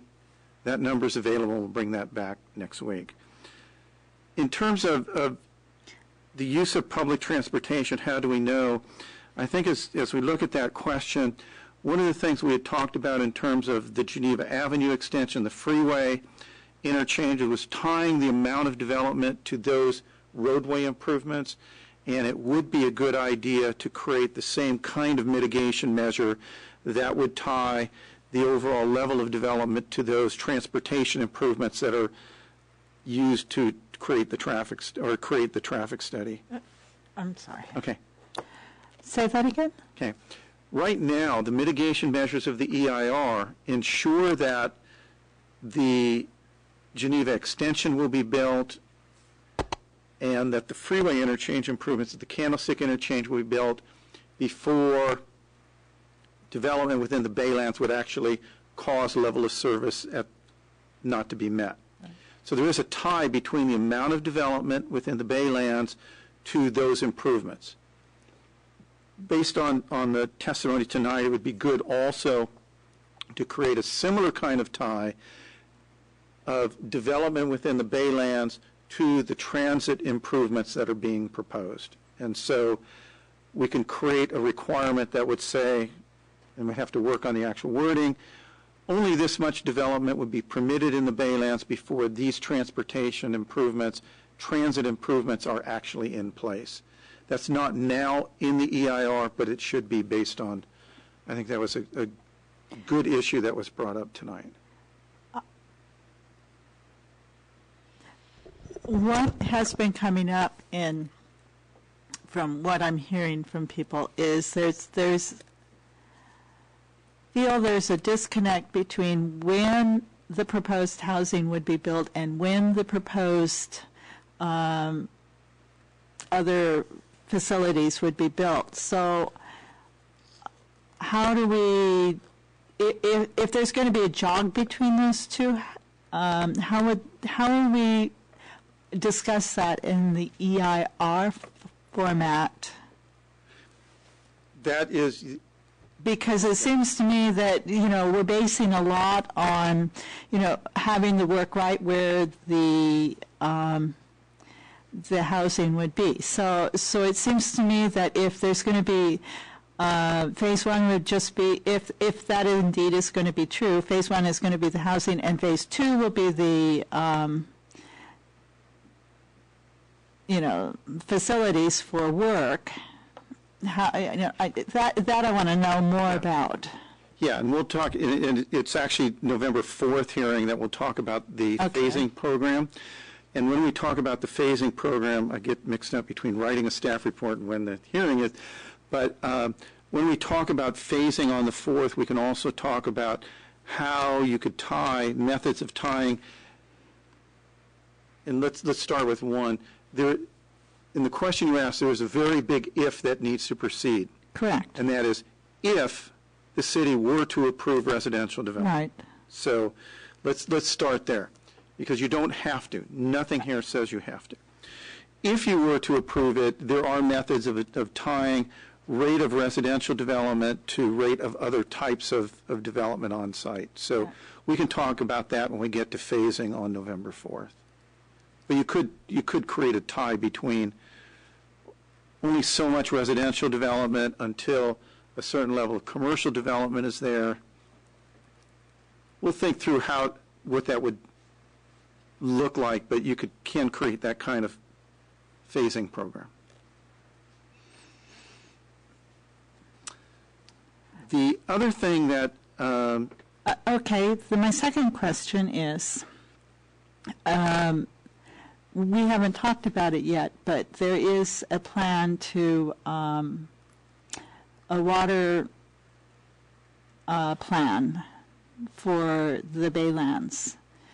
I'm not sure where that will be in the, quote, phasing, water cleanup plan. Yeah, and then so that again is my question. How do we determine the EIR, they're saying that this formula and this formula and this formula is based on this cleanup of the water, and how do we figure out the EIR, under those circumstances, if there's all these different phases supposedly that are going to be built? I can't make myself lucid here. Yeah. And that will be the discussion that we have largely on November 4th. We'll talk about specifically water supply and the on-site recycled water plant next week. But as you talk about the phasing, That's where you create the, how do we tie the rate of development to the rate of facilities, make sure that the facilities are always in place and adequate for the amount of development that's there. That's also the place in terms of a phasing program that you can talk about the rate of different types of development in relation to each other. And that will be part of the EIR? No, that's part of the project. Okay. Okay? And so that's what the EIR will look, yeah. The EIR analyzes the project that's being proposed. And as we'll talk about on the 4th, those kinds of ties together are not part of the specific plan right now. But that's what I don't understand. It seems to me that the assumptions in the EIR are based upon some of the phases. No. No. No. I mean, okay. That's why I'm confused. Right. The EIR analyzes the project at build-out. Okay? A lot has been said about phase 1, phase 2. The EIR analyzes build-out of the project. Okay. Okay? In terms of traffic, for example, it says mitigation measures shall be in place when a site-specific development is approved or would be approved is proposed that doesn't meet the level of service standard. And so what that means is certain mitigation measures could be required in the very first increment of development, the very first site-specific development projects, some later, depending on where they're needed. But that's not, that part you're talking about is not part of the EIR. That is in the EIR. That mitigation measure was added to the EIR. Okay. What could be done is to create, the fancy planning term is concurrency policies. Concurrency policies. That basically set essentially performance standards for the full suite of services and facilities that to ensure that as each individual increment is developed and that those performance standards are met. And there's some very simple ones that are already in the EIR because they're well known. We talked about flooding and a flooding standard. So the concurrency policies that you're speaking of, though, are not in the EIR. Yeah, those are not in the mitigation. Okay. Measure. There are some in the mitigation measures where they're relevant, some are not. And so what you would ask for, and we'll talk about this next week, would be we want to make sure, I mean, where you're heading is wanting to make sure that the full suite of concurrency policies are in place. The best place to put them is in either the specific plan that you'd recommend approving or in any specific plan that would come before you. Then the EIR would then say those standards shall be met with each increment of development. And each increment, when I say each increment of development, I mean each individual site-specific development.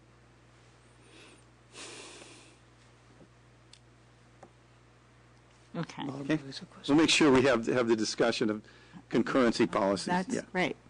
The question of a statement of overriding considerations was brought up, and I think Council had talked about that once before.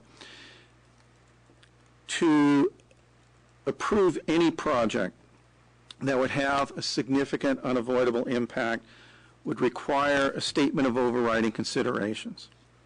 And what that statement says is we as a community recognize that the project we are looking to approve would have a significant effect on the environment. We recognize that significant effect and we're willing to accept it because of whatever reason. You are not obligated to adopt a statement of overriding considerations that only comes into being, only comes into consideration if what you ultimately recommend would have a significant effect, significant impact after mitigation. I think with that, we'll have Chris answer some of the technical. I just wanted to ask a question, if you guys would permit me. I just Could you come to the mic so that people at home can hear you?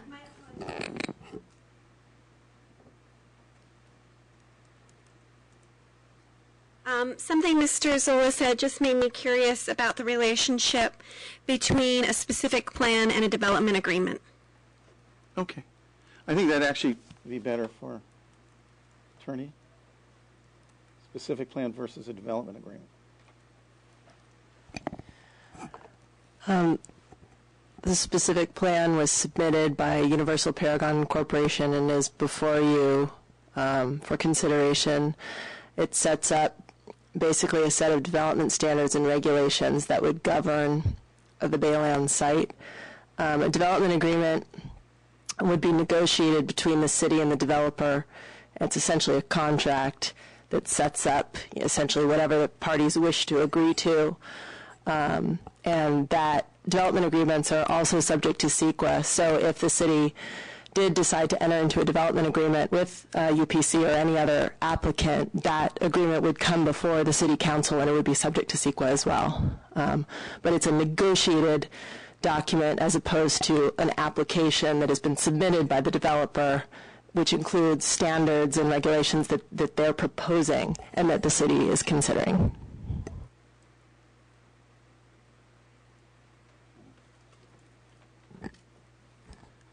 I just wanted to make a few clarifications on technical issues that were brought up.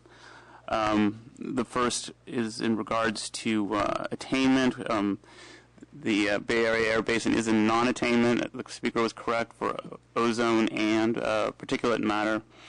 However, the 6 days of every 6 days of monitoring is for particulate matter. It does not apply to ozone. Ozone is monitored on a daily basis. A speaker also spoke about 9 of the 21 TACs are only being monitored. That is a correct statement. The Air District does not monitor every toxic air contaminant or even every criteria air pollutant. They do it as on the basis of, is there a source nearby that would possibly contribute to one of those TACs?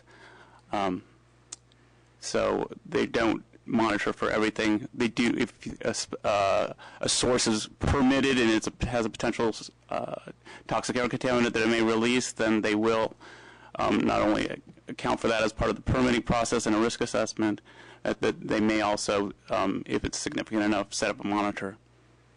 And then thirdly, there was a question about why are humans the only sensitive receptors considered in an air quality analysis, and the short answer is that that's the basis of the Clean Air Plan, both state and federal.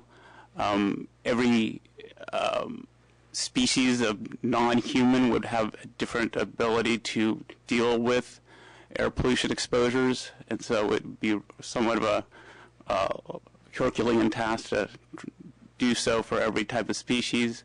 And so the analysis in the IR basically, as directed by Appendix G and CEQA, to look only at human exposure.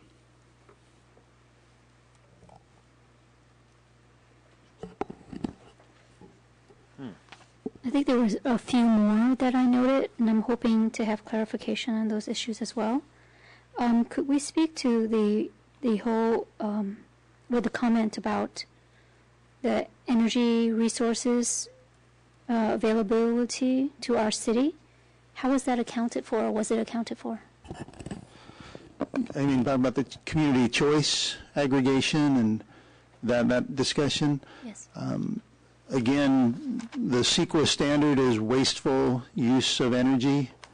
That's really what, again, CEQA kind of doing no harm. That's what it's about in terms of how the city as a policy level chooses to provide energy citywide, or what choices are provided to its residents are really outside the scope of this EIR or the specific plan for that matter. So that really is a city policy issue that the council is addressing independent of this specific plan. And also, could we remind the public who they should send information to if they have information or emails or some sort of communication if they can't make it? Any comments should be directed to the planning department. I think it'd be dropped off at the planning department. Email addresses on the city's website. Thank you.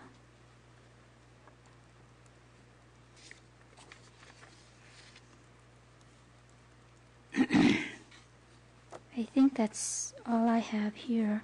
I think we have one more speaker, Mr. Danny Ames.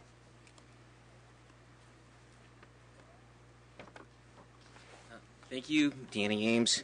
And I went through the notes, and when we talk about renewable energy, we talk about air quality, and I'm wondering if there's an opportunity here to mandate that as part of this development for so many residential units that we provide or we have scalability with the service panels of these homes, electrical service panels, so they can allow electric vehicle charging capabilities.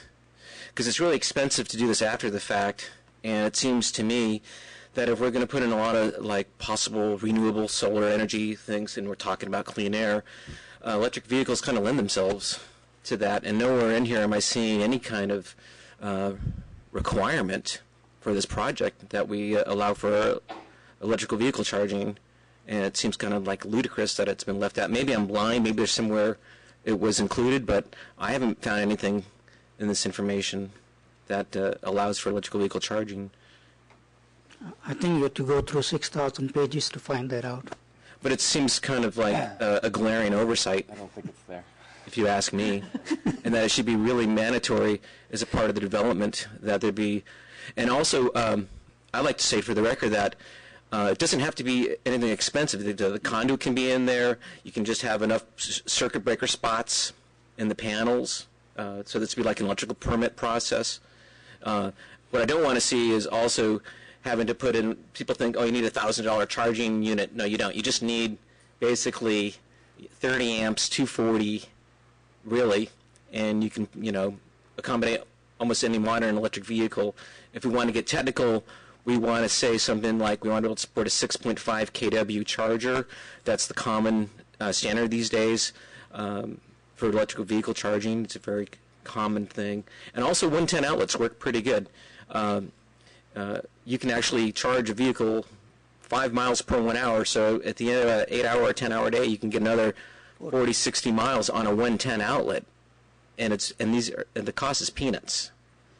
So I'd like to see even 110 outlets mandated in where vehicles park, outdoor outlets. Yeah. So if that can be part of an official line to take, I'd appreciate it.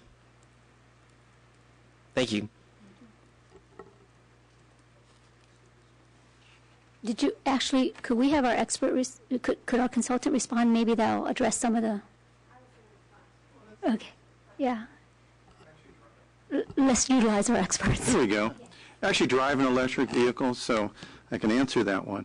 The circuit you would need at home would be a 220, but just about every electric vehicle comes with a standard. I can just plug it in a regular plug. It takes a long time overnight to recharge. You could require a 220 connection or 240, which is what the fast charging needs. The other thing that's being done a lot now are setting up the fast charge stations, and that could be part of your planning requirement, is just setting them up. And I'd mentioned to John, today was the first day, and I've had my car now 10 months, that I went to a fast charge station, actually had to wait because somebody was using it. So, but they will become more and more popular, and people do have the home charging. It's if you want to wait 8 hours and charge it overnight, a standard plug it into a wall socket works fine. The fast charging stations are now becoming less and less expensive, but they do require the 220.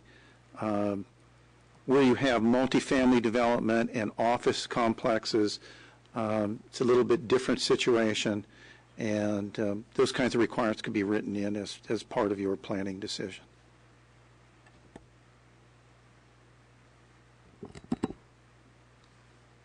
So I'm currently trying to work my way through Title 24, Part 11, which is the Green Building Code.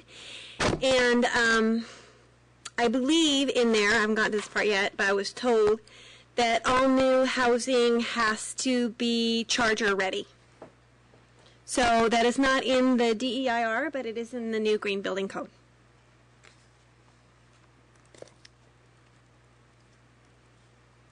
Ms. Feldman?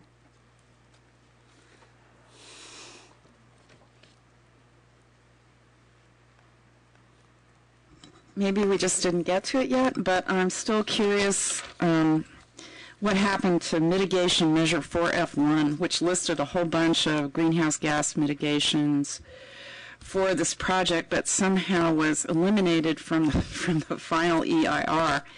And one of the reasons that's curious is that this measure 4F1 included a lot of measures that would encourage whomever was present on the development, whether they're living there, working there, shopping there, whatever, to use bicycles, to use transit.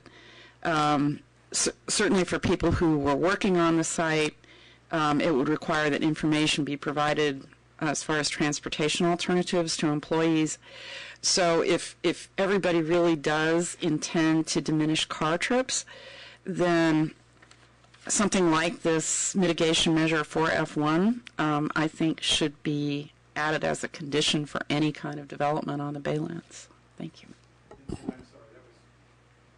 That was in my notes, and I apologize. I had that.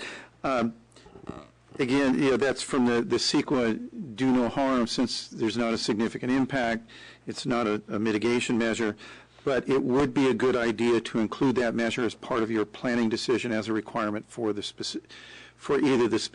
any specific plan within the site. So that should be a measure required of any site-specific development or any specific plan.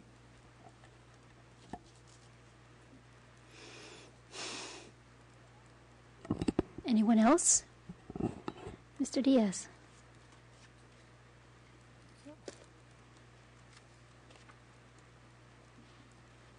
Sorry, I kind of remember what I was going to say. So I keep hearing like that we don't have to worry about approving the EIR because we're not really approving the development. We'll have time to do that later on. And, the problem with that is that if we do that, we're going to lose the leverage that we have right now to do further analysis, to analyze the alternatives, to make sure that we do this ER correctly. So it is important to do it correctly. We don't want to just say it's not that big of a deal because we'll deal with the development later, right? That's when the important stuff comes along. No, because we're going to lose leverage. We have the opportunity right now to make sure that the analysis is paid for and done. And this is the time to do that. So we don't want to skip that step. So it doesn't make a lot of sense to skip that step and that opportunity when it's here now. Certainly in terms of negotiation, that this is the way things are done. It is unwise for us to give up leverage to have these things done properly, the analysis. And I also hear kicked around a lot as well, CEQA doesn't make you do this and CEQA doesn't make you do that. Well, CEQA is a two-edged sword. And there are things that some of us feel that are not being done correctly in terms of CEQA. For example, the CEQA alternative, renewable energy, needs to be given a fair chance under the CEQA guidelines, and those things aren't happening. And I'm sorry, what do you mean by that? The renewable energy needs to be ruled out as infeasible, economically infeasible, as I understand it, and that hasn't been done. And we don't have any recent information about, how much money it will cost, how much money it will generate. We haven't had the full analysis of high-speed rail. Okay, thank you. We have all these other agencies telling us you need to analyze high-speed rail in conjunction with the CEQA alternative renewable energy, and yet somehow that doesn't get done. And we just pretend like that's not important, but yet other CEQA guidelines are that protect the developer. And so we don't need to worry about that. Well, we do need to worry about that. We don't need to worry about the developer. The developer needs to worry about themselves. They're proposing their proposal on their plan. It's our job to scrutinize it and make sure that we get everything done that the city needs to be done. 100%, not 90%, not 80%, 100%. A 100% perfect EIR. I think that's what we should be aspiring to. Thank you.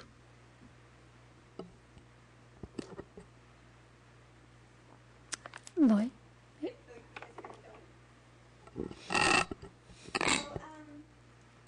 I'm back to that question about a development agreement and specific plan again, because the lawyer said that the specific plan is something that the developer offers up front, but Mr. Zola said that's something when we're talking about adding various standards, like about the making sure that the transportation measures are there, that he said we should add that to the specific plan, but if the specific plan comes forward and is followed by the development agreement, wouldn't we want to add that to the development agreement? I guess it's just the language. I'm just trying to get straight. I got confused in here somewhere. I'll try laying it out. Agree. The specific plan is the development plan for a project. It is the zoning for the project, and it lays out how development is to occur within the site. And so if you're going to include, as a community, you want to see individual performance standards for the full set of infrastructure that would be met over time, that would go into the development plan, which is the specific plan. Yeah. Under your general plan, any developer within the Baylands is required to do a specific plan. There is no requirement under state law to do a development agreement. So the way the typical flow would go is a specific plan would be proposed to a community, and a developer may then ask for, say, I would like a development agreement with the city to, so I can be assured that you aren't going to change it later, you aren't going to do anything to me later. I know that once I start building it, it's vested, but that development agreement could be proposed by an applicant concurrent with the specific plan or afterwards. It is not a requirement, and basically it is simply an agreement to, it will sound odd, but it's an agreement between the city and the developer as to how the specific plan will actually be built. So it basically says, okay, we'll allow you to build what we just approved.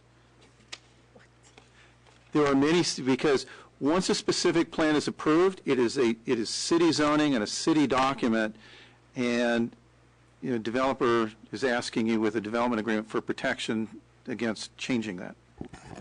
And also add that often in a development agreement, the kind of sort of finer level of detail that you're getting to in terms of some of the phasing kind of implications are sometimes agreed to then contractually via the development agreement. I've seen that happen too. So sometimes that's where that finer level of commitment in terms of concurrency, it isn't always embedded in a plan per se or by policy. It can actually be required by contract. So there are various implementation strategies to make these kind of projects happen.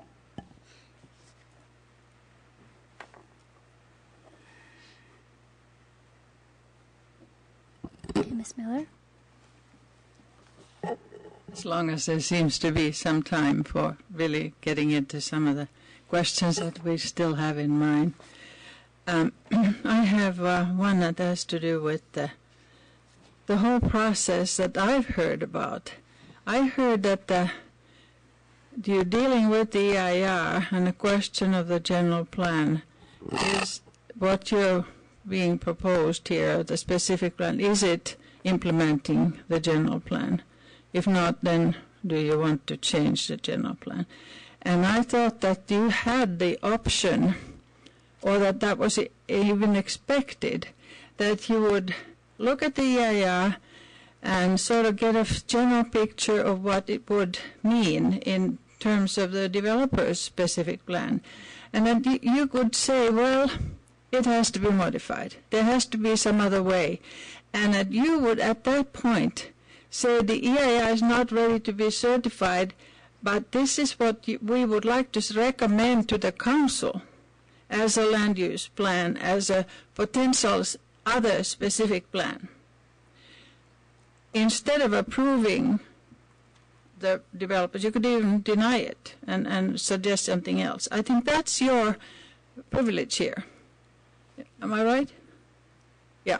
And so you don't really have to be responsible for the very final plan that then will have a developer development agreement. That will come after all is done, all the EIR certified and additional studies that you obviously are going to call for. They are needed before the EIR can be certified. But all of this can include a sort of a draft recommendation to the council. This is what our hearings have shown us that you might really consider as the actual specific plan for the Baylands. So I guess I'm sort of right. Yeah. The second question I have, and it's really I don't know, I've heard that any school has to be sited a certain distance from hazardous places, like the tank farm and the ecology, waste treatment, and other things. And I'm just wondering, it would be very helpful if the EIR actually had a map that showed the area where a school could go legally without being too close to hazardous facilities. Because my suspicion is that there is no place on the Baylands where you could put a school. And that would then mean, as far as traffic is concerned, that those home-to-school trips that they project to be so low, if you have housing there, would not be. That they would still have to cross Bayshore. The Baylands is in the Bayshore district. Those kids would have to go to Bayshore district schools, and they would be driving, almost certainly. So unless a shuttle or something arranged, but school bus. But that whole question of siting schools would be very important. Maybe that comes later at the public facilities. Yeah. Actually, there was some discussion of that on the hazardous, but we can certainly revisit that issue. Thank you. Yeah, I'm sorry, I missed that. Yeah, and then just a personal note. I think charging the electric car, as we're doing overnight in the 110, and using our solar panels, extra energy, we sleep for 8 hours, and the charging takes 8 hours. I don't see any conflict there, no inconvenience whatsoever. And because we use the solar power, our ride is free. Mm-hmm.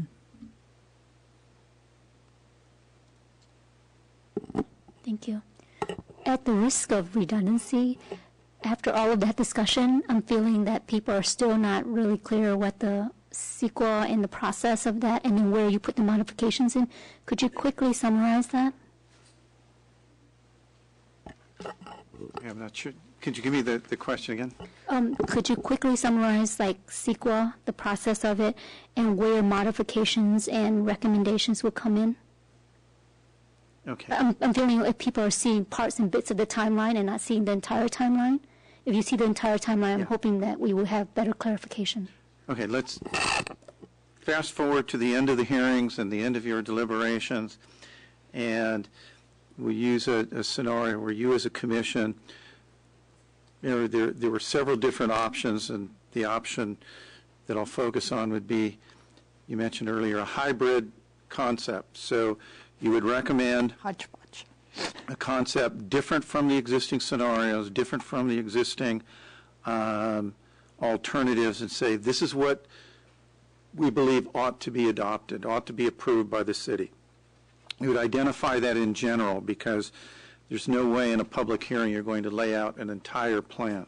Mm-hmm. So you would identify that in general, and in relation to CEQA, if you came up with a new concept, you would say you could do one of two things. You could say, work out this alternative, work out this concept, detail it, then bring us back an environmental document that deals with that.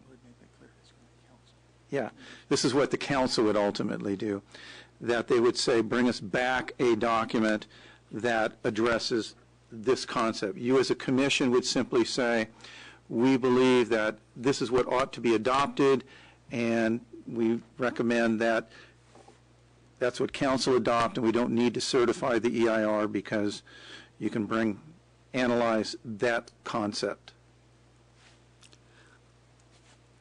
Does that make sense? I think it's very, very confusing for the rest of the Planning Commission, but we do have the option not to certify the CEQA, and it should be made very clear that if there is one particular alternate is not analyzed, we can say that this EIR is incomplete, and you can go back and finish that alternate and come back.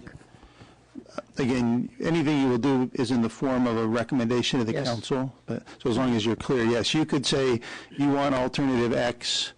Again, it's basically what Lloyd indicated, is you'd be making a recommendation for a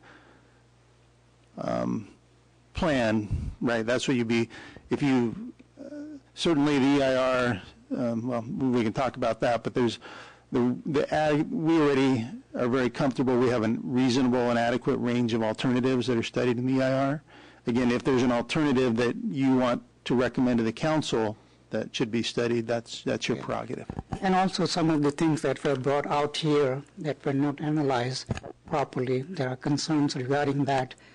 So in the absence of that, I think it will be very difficult for the Planning Commission to go ahead and say EIR is complete. So unless and until all of that answers are properly analyzed and brought before us, I think the recommendation will be at this point that EIR is not ready to be certified. Yeah. And that will be the conclusion that we have to make after listening to the whole. Yeah, let's be careful about not coming to a conclusion tonight. No, I'm not coming to I a know. conclusion. I'm concerned with All saying myself. is- Premature. all I'm saying is that we do have that option, and I wanted to make it clear so that people understand here that we are not bound by this EIR. We don't have to certify it. Correct. I think it's incomplete. And as we talked about at the very first workshop, you only need to certify the EIR if you're recommending actually adopting a Yes. specific scenario or the specific plan, or you do not need to recommend certifying the EIR if your recommendation is anything other than the applications and alternatives that are already on the table. And even the alternatives, if they are not fully analyzed, then we can still say that it's not certifiable. Yeah. Yeah. Okay. I think also in that conversation we would need to talk about the agencies that are the lead agencies, the agencies responsible for certain proposed alternatives and so on and so forth, correct? Yeah, the lead agencies. What agency? Yeah, the way you would talk about responsible agencies would depend on what it is you're recommending. Right. I'm just referring to some of the alternatives that have been proposed and or considered and or discarded or not included. Correct. And you do have the option, for example, because somebody had made the comment about giving I can't remember which alternative, the renewable energy alternative a chance. The renewable energy alternative was analyzed, we believe, in sufficient detail so that if your recommendation at the end of this was approval of that alternative, that is also a recommendation you could make. Mm-hmm. Yes. And just for the record, I don't think that the commission was confused. I just wanted to raise that so that we can all have a chance to bring everything together and actually talk about, kind of give it an A to Z kind of summary so that in the discussion, in the middle of the discussion, we don't lose people along the way. Sure, and we'll also summarize the options again at the conclusion of the hearings as you start into deliberations. That would be very useful. Thank you. Was there anyone else who wanted? I have. Or Carolyn, did you want to let Mr. Diaz go because we want him to access our experts? Sure.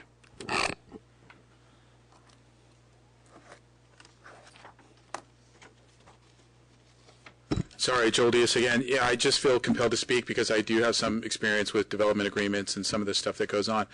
And, you know, you are making a recommendation to the city council, yes, but the city council is also expecting you to make that recommendation. They're relying on you. This isn't a game. They haven't already made up their minds, okay? The city council isn't just going to, they haven't pre-decided. They're waiting to hear from you guys. So your recommendations are very important to them.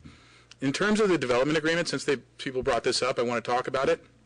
It is not a panacea. It is not this. It's not a date and time where we get to start a fight and have our way. It is just a written record, a compilation of all the conditions of approval that the Planning Commission makes, the City Council makes. We put it in writing in a development, in an agreement, like in a contract form.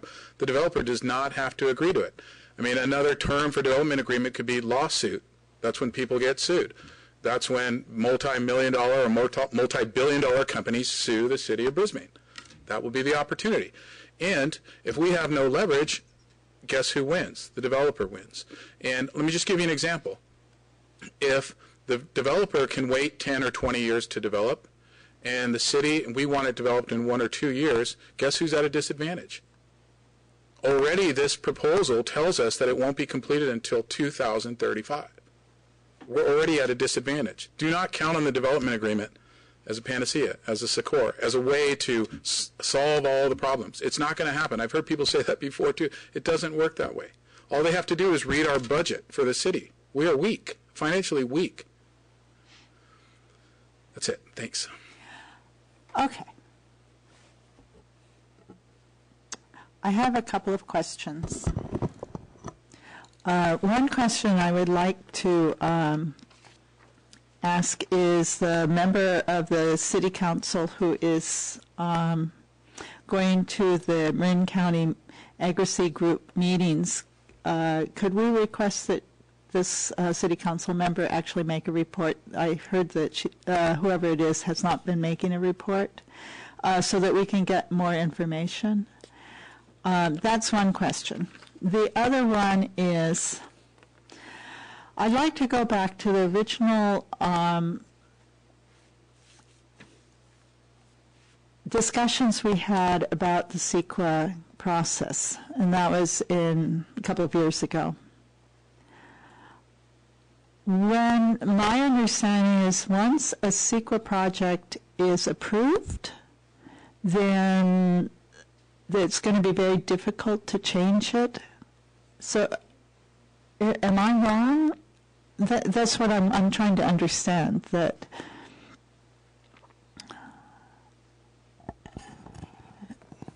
again, I think we need to make sure we're all clear of sort of terminologies. Right. That's what I want. What you'll do is certify an EIR, and somebody will approve a project. So those are two separate and distinct. Approving the project is one action, certifying the EIR is another.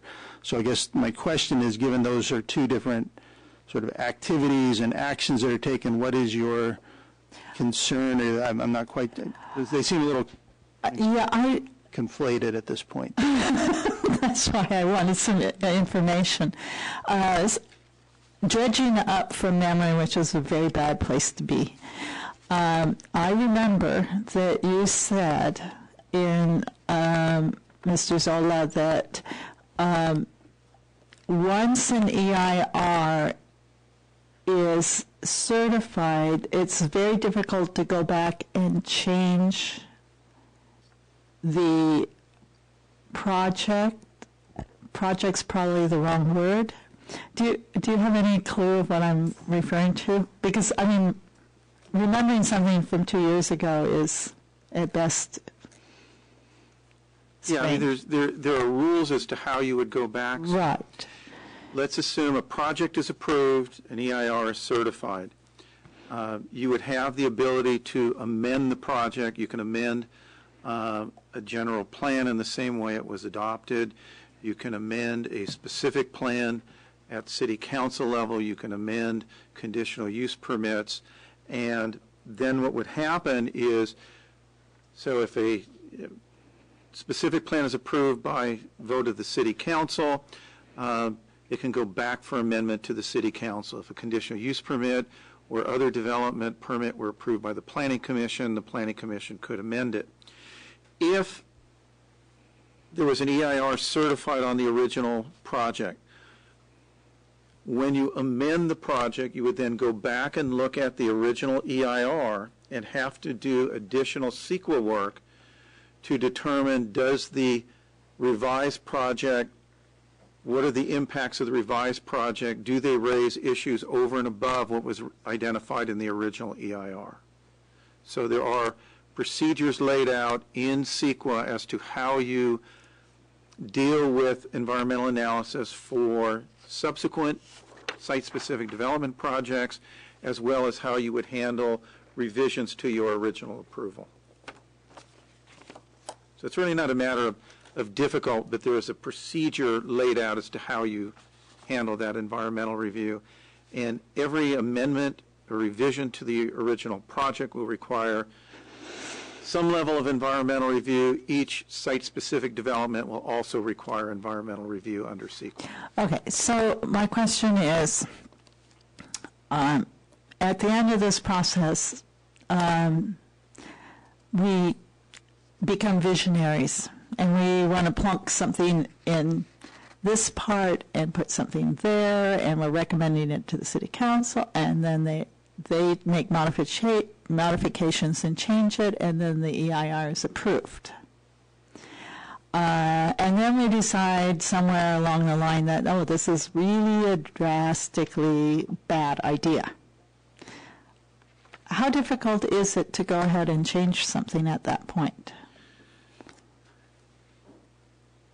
Well, it just... Because the property owner owns this. Right.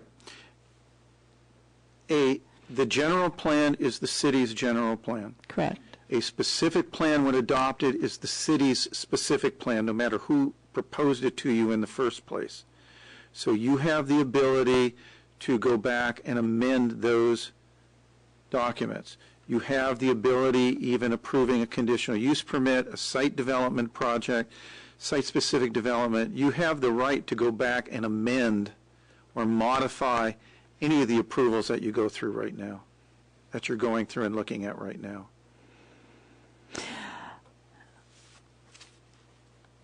Okay, so we have approved the CEQA document, and then something comes up a few years later, and we're looking at it and we're going, oops, this wasn't studied adequately.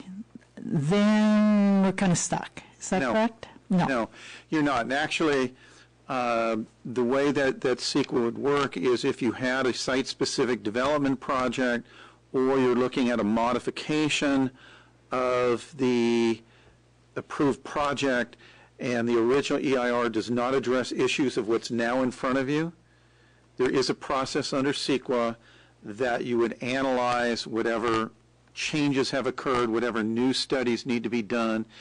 This has occurred a lot when the rules for greenhouse gas analysis went into place, and all of a sudden you now had to analyze greenhouse gas on projects where it had not been analyzed in old EIRs.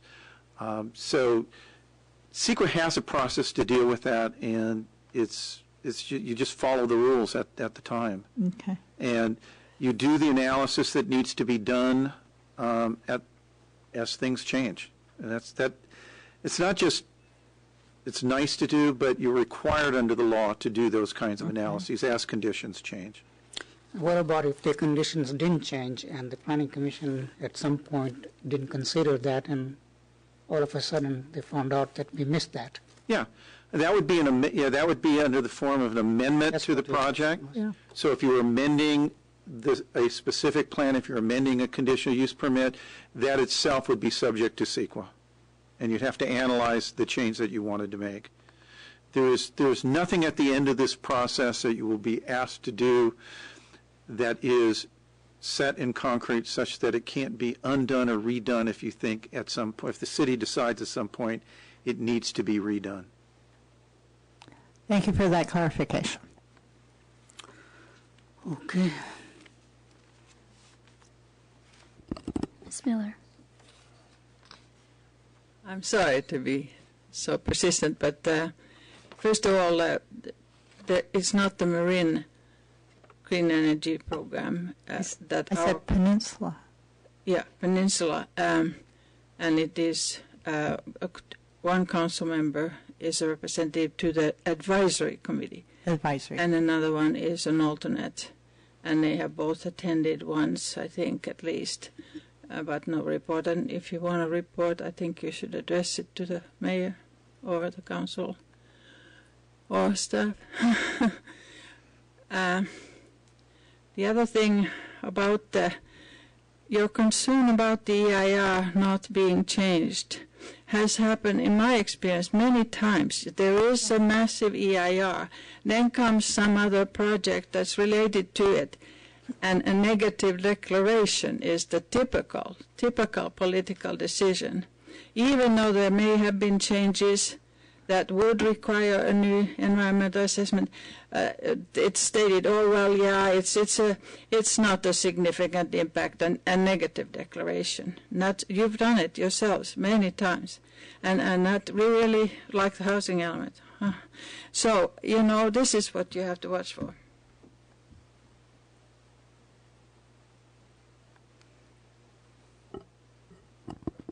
Anyone else? Okay. So can we make a motion to continue to the next public hearing? I make a motion to continue. When is the next date? October 29th? October 21st.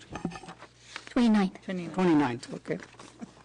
Have a second, Today is please? 21st. Yeah. Yes. 22nd. 22nd today. So we have a second, please? Second that. Late, I guess. Okay, all in favor? Aye. Aye. Okay, thank you. Hope to see you all there. On to the consent calendar. Well, through the chair, I don't know if you want to just take a 2-minute recess, let anyone who wants That would be great. Is that okay with everyone? Yeah. Okay, awesome.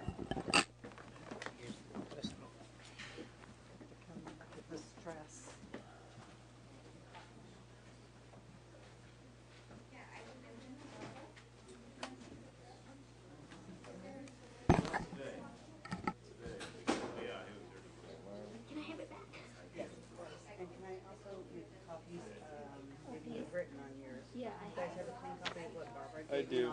I didn't write on mine. Great, I'll be checking in just a moment. What's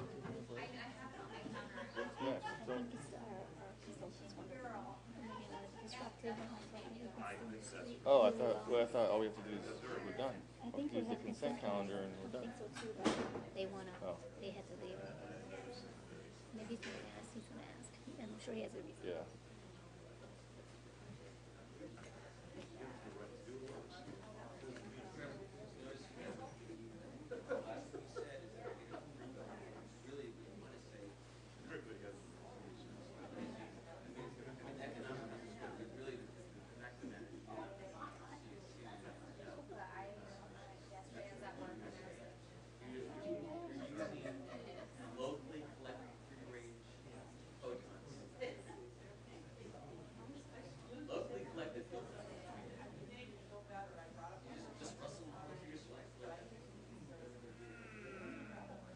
Dave.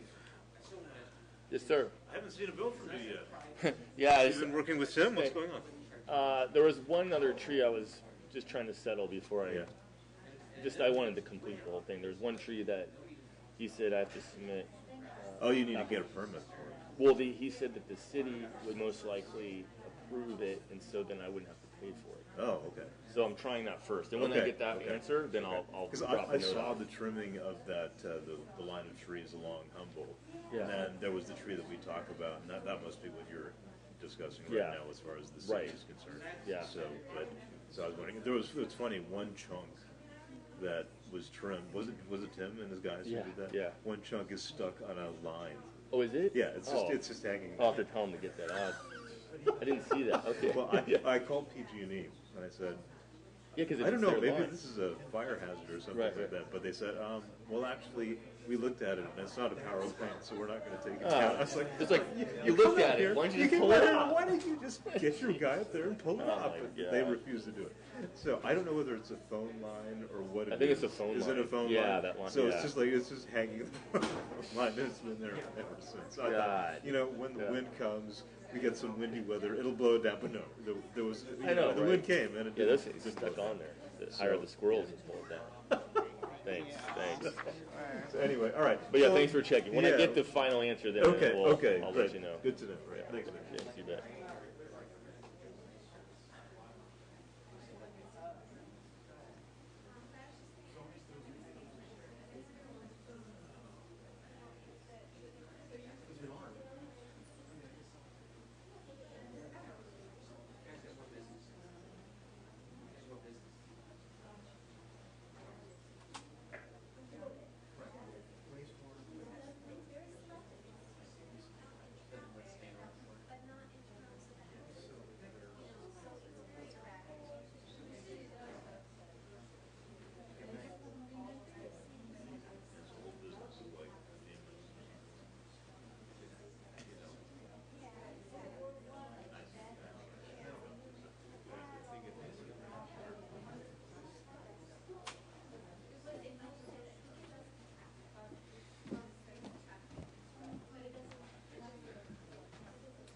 reconcile our minutes with our meetings.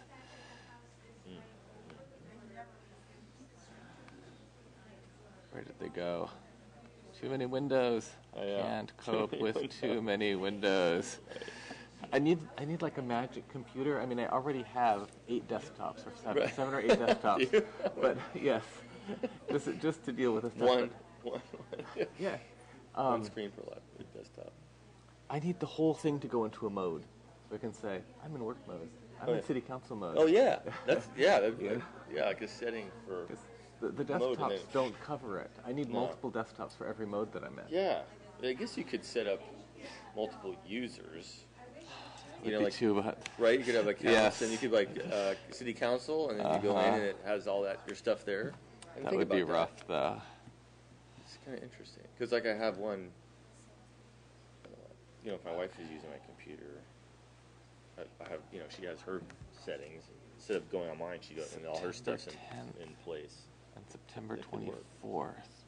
Yeah, okay, September 24th. The 10th and 24th, yeah. So where's the 24th? September 10th. Wait, September 10th is FER workshop number 1. What are you looking for? I'm just, and September 24th is FER workshop number 2. So I'm looking at the minutes. Right. And it just seems like the public commentary in the minutes is much shorter than public commentary from the meeting. Wait, where did that window go? The overview? You mean that was the first one, the overview? Well, if we look at number 10, this is workshop number 1. So, Lloyd gave a whole presentation, but we have that presentation, so I suppose the minutes are adequate for that. But then there's like a sentence for each one. And I mean, I didn't think that I was capturing the notes to a very high level, but I've got 3 or 4 times as much same here. notage as this. So, well, I haven't gone back to review other than what's in our attachments. And some of these are fine, like Roland Libran's shared his concern with congestion associated with the transportation of children and the school. They summarized it. So like that one sentence is sufficient for what he said, but for some of the others... Well, maybe because when they submitted documents to support what they... Right, because a number of them we had their documents sent, so maybe in lieu of that they didn't add it to the minutes. I don't know.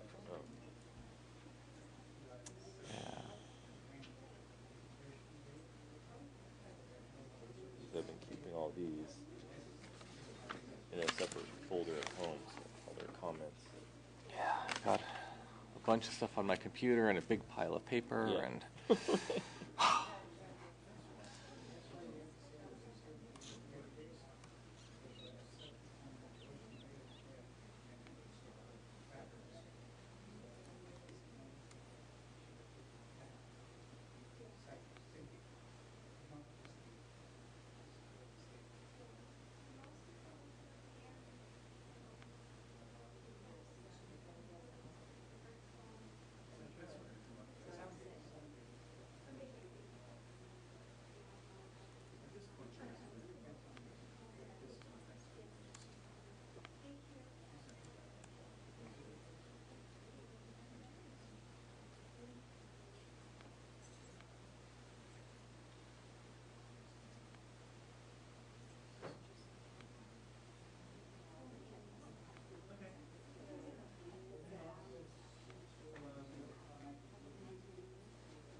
Mm-hmm. Right.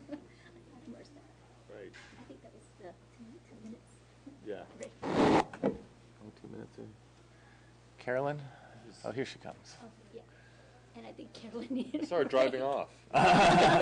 We still have quorum. Sorry. That's okay. Gee, I hope oral communication part two isn't too long. Yeah. I almost looked.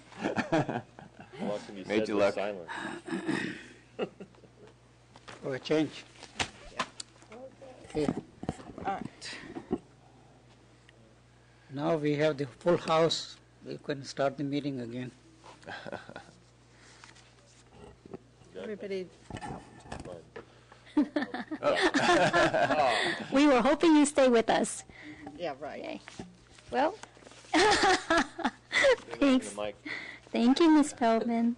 Okay, so before we move to approve the consent calendar, does anyone have a need or desire to change anything on it? I will have to abstain from the September 24th because I wasn't here. You were in Hawaii. No, I was on a ship. Oh, ship. Yeah, I guess so. Anyone else have any other comments? Yes, I do have comments on the agenda, the minutes. So I read over the minutes for September 10th and September 24th, and I think they are adequate insofar as they describe what happened at the meeting. But I was wondering, a question for staff, is there a longer and more comprehensive record of what was said by the public during these public hearings? Because the minutes only has about a sentence per person, and I was sort of expecting to see more. I've been complaining about this for a long time. I mean, I know it's difficult under Yeah. normal circumstances, but Well, I mean, there's the tape. All these meetings are live online, and they can be viewed in their entirety by any party who's interested. But we don't do transcription minutes, and we're not going to start doing transcription minutes. I thought we were doing we were going to transcription have it minutes. for the Baylands. Not No, total we weren't. transmit, but at least paraphrases. No. No. Yeah, I think that from the beginning we were told that it was not going to be transcription minutes, but summaries. Yeah. That's Maybe- what these are summary minutes. These are not action minutes. Action Right, they're minutes summaries. would basically say there would be Said such and such. there would be the action. That's it. So this is our version of an in between. If we're not striking the balance, and you have particular comments that you would like to see reflected by members of the public, that's what we can do. We can edit these minutes to your discretion. But Yes, it's certainly not. It's not necessary to capture every word, because usually I would say 33% of the words is probably the main content. But I think more than a sentence would be really helpful, because most people made multiple points. Yeah.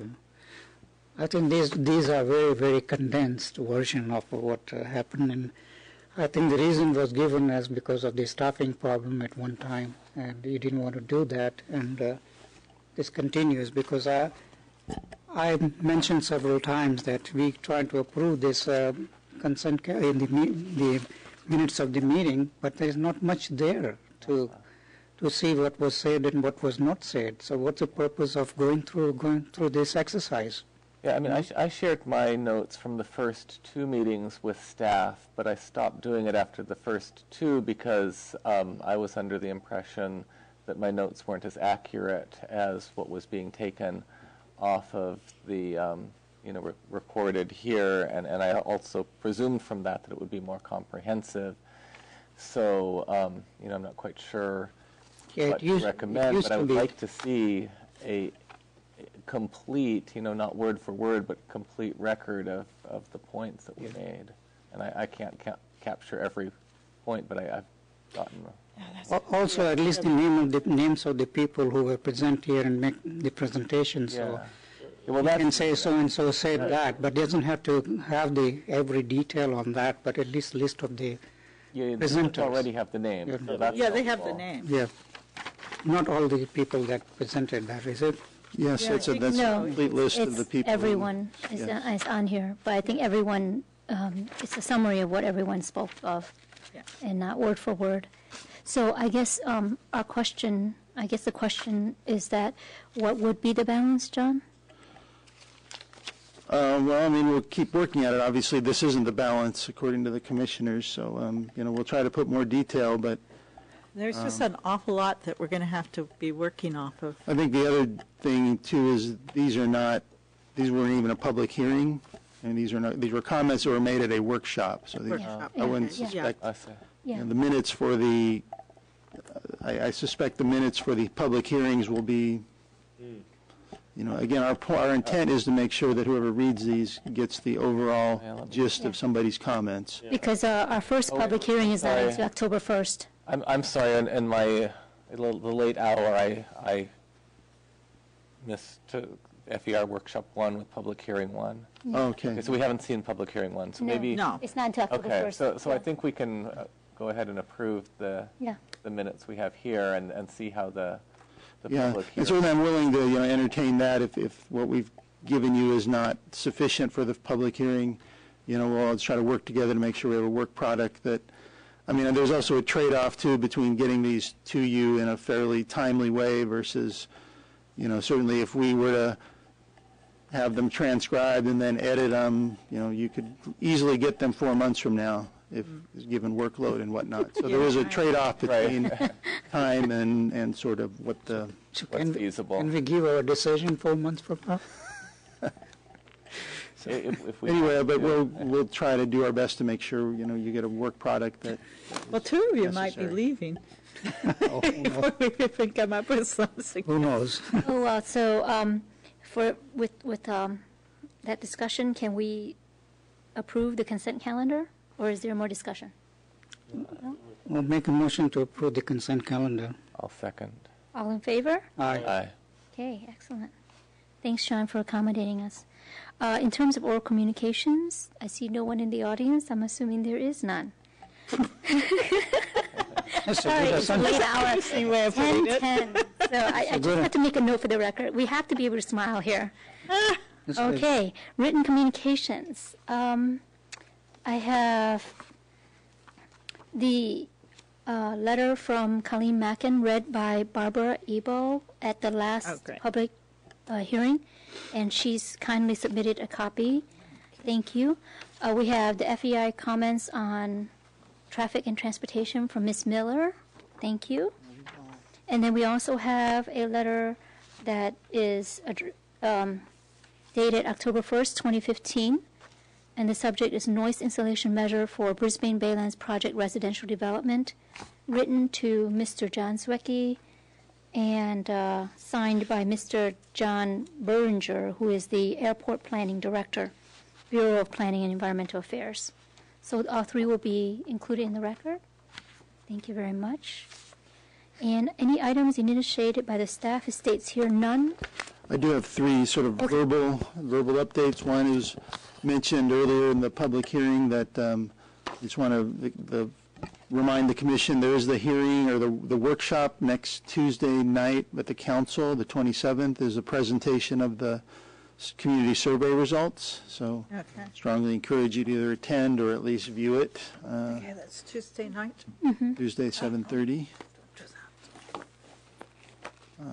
And that's at 7. 7:30. 7:30. Like a regular council meeting.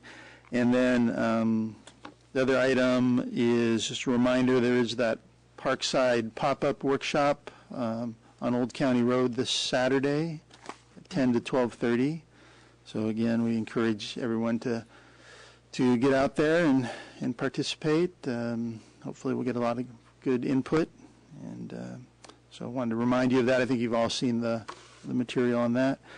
And lastly, I just wanted to advise you that there was a request made at the last hearing to invite former Planning Director Nelson to come and give a presentation about the 1994 General Plan traffic standards.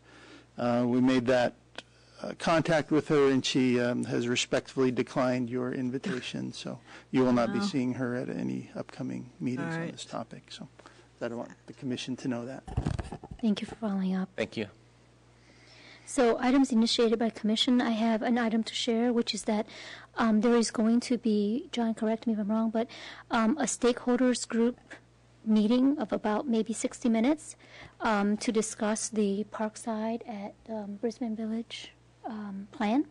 So as the chair, I will be going to represent our commission, and I think there's going to be other, all the other commissions and committees from the city will also be represented in that stakeholder. When is that going to be? It's going to be open? That is going to be, I forget, is it 28th, I want to say? 20, was it 29th? I don't remember. I have it on my phone, but Yeah, I don't know. yeah. I think it's like the 20, I thought it was a Wednesday, whatever that Wednesday is. Can you send us the email telling us when it's going to be? And is that going to be open to the public or closed? No, it's a just stakeholders, yeah. Yeah, it's not a Brown Act, it's not a meeting, it's not a public meeting, so it's just, Okay. Yeah, it's just a discussion with the stakeholders in town. and we're still working on, there's been a few items going on, but, we've already committed to having the consultants come down here and meet with the commission as a whole.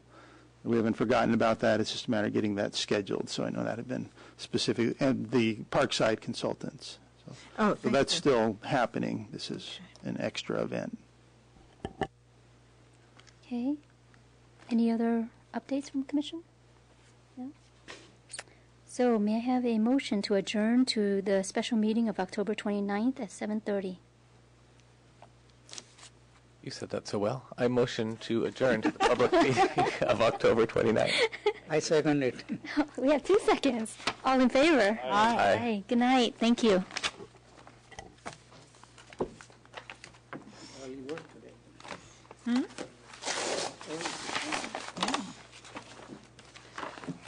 Did you want to ride home?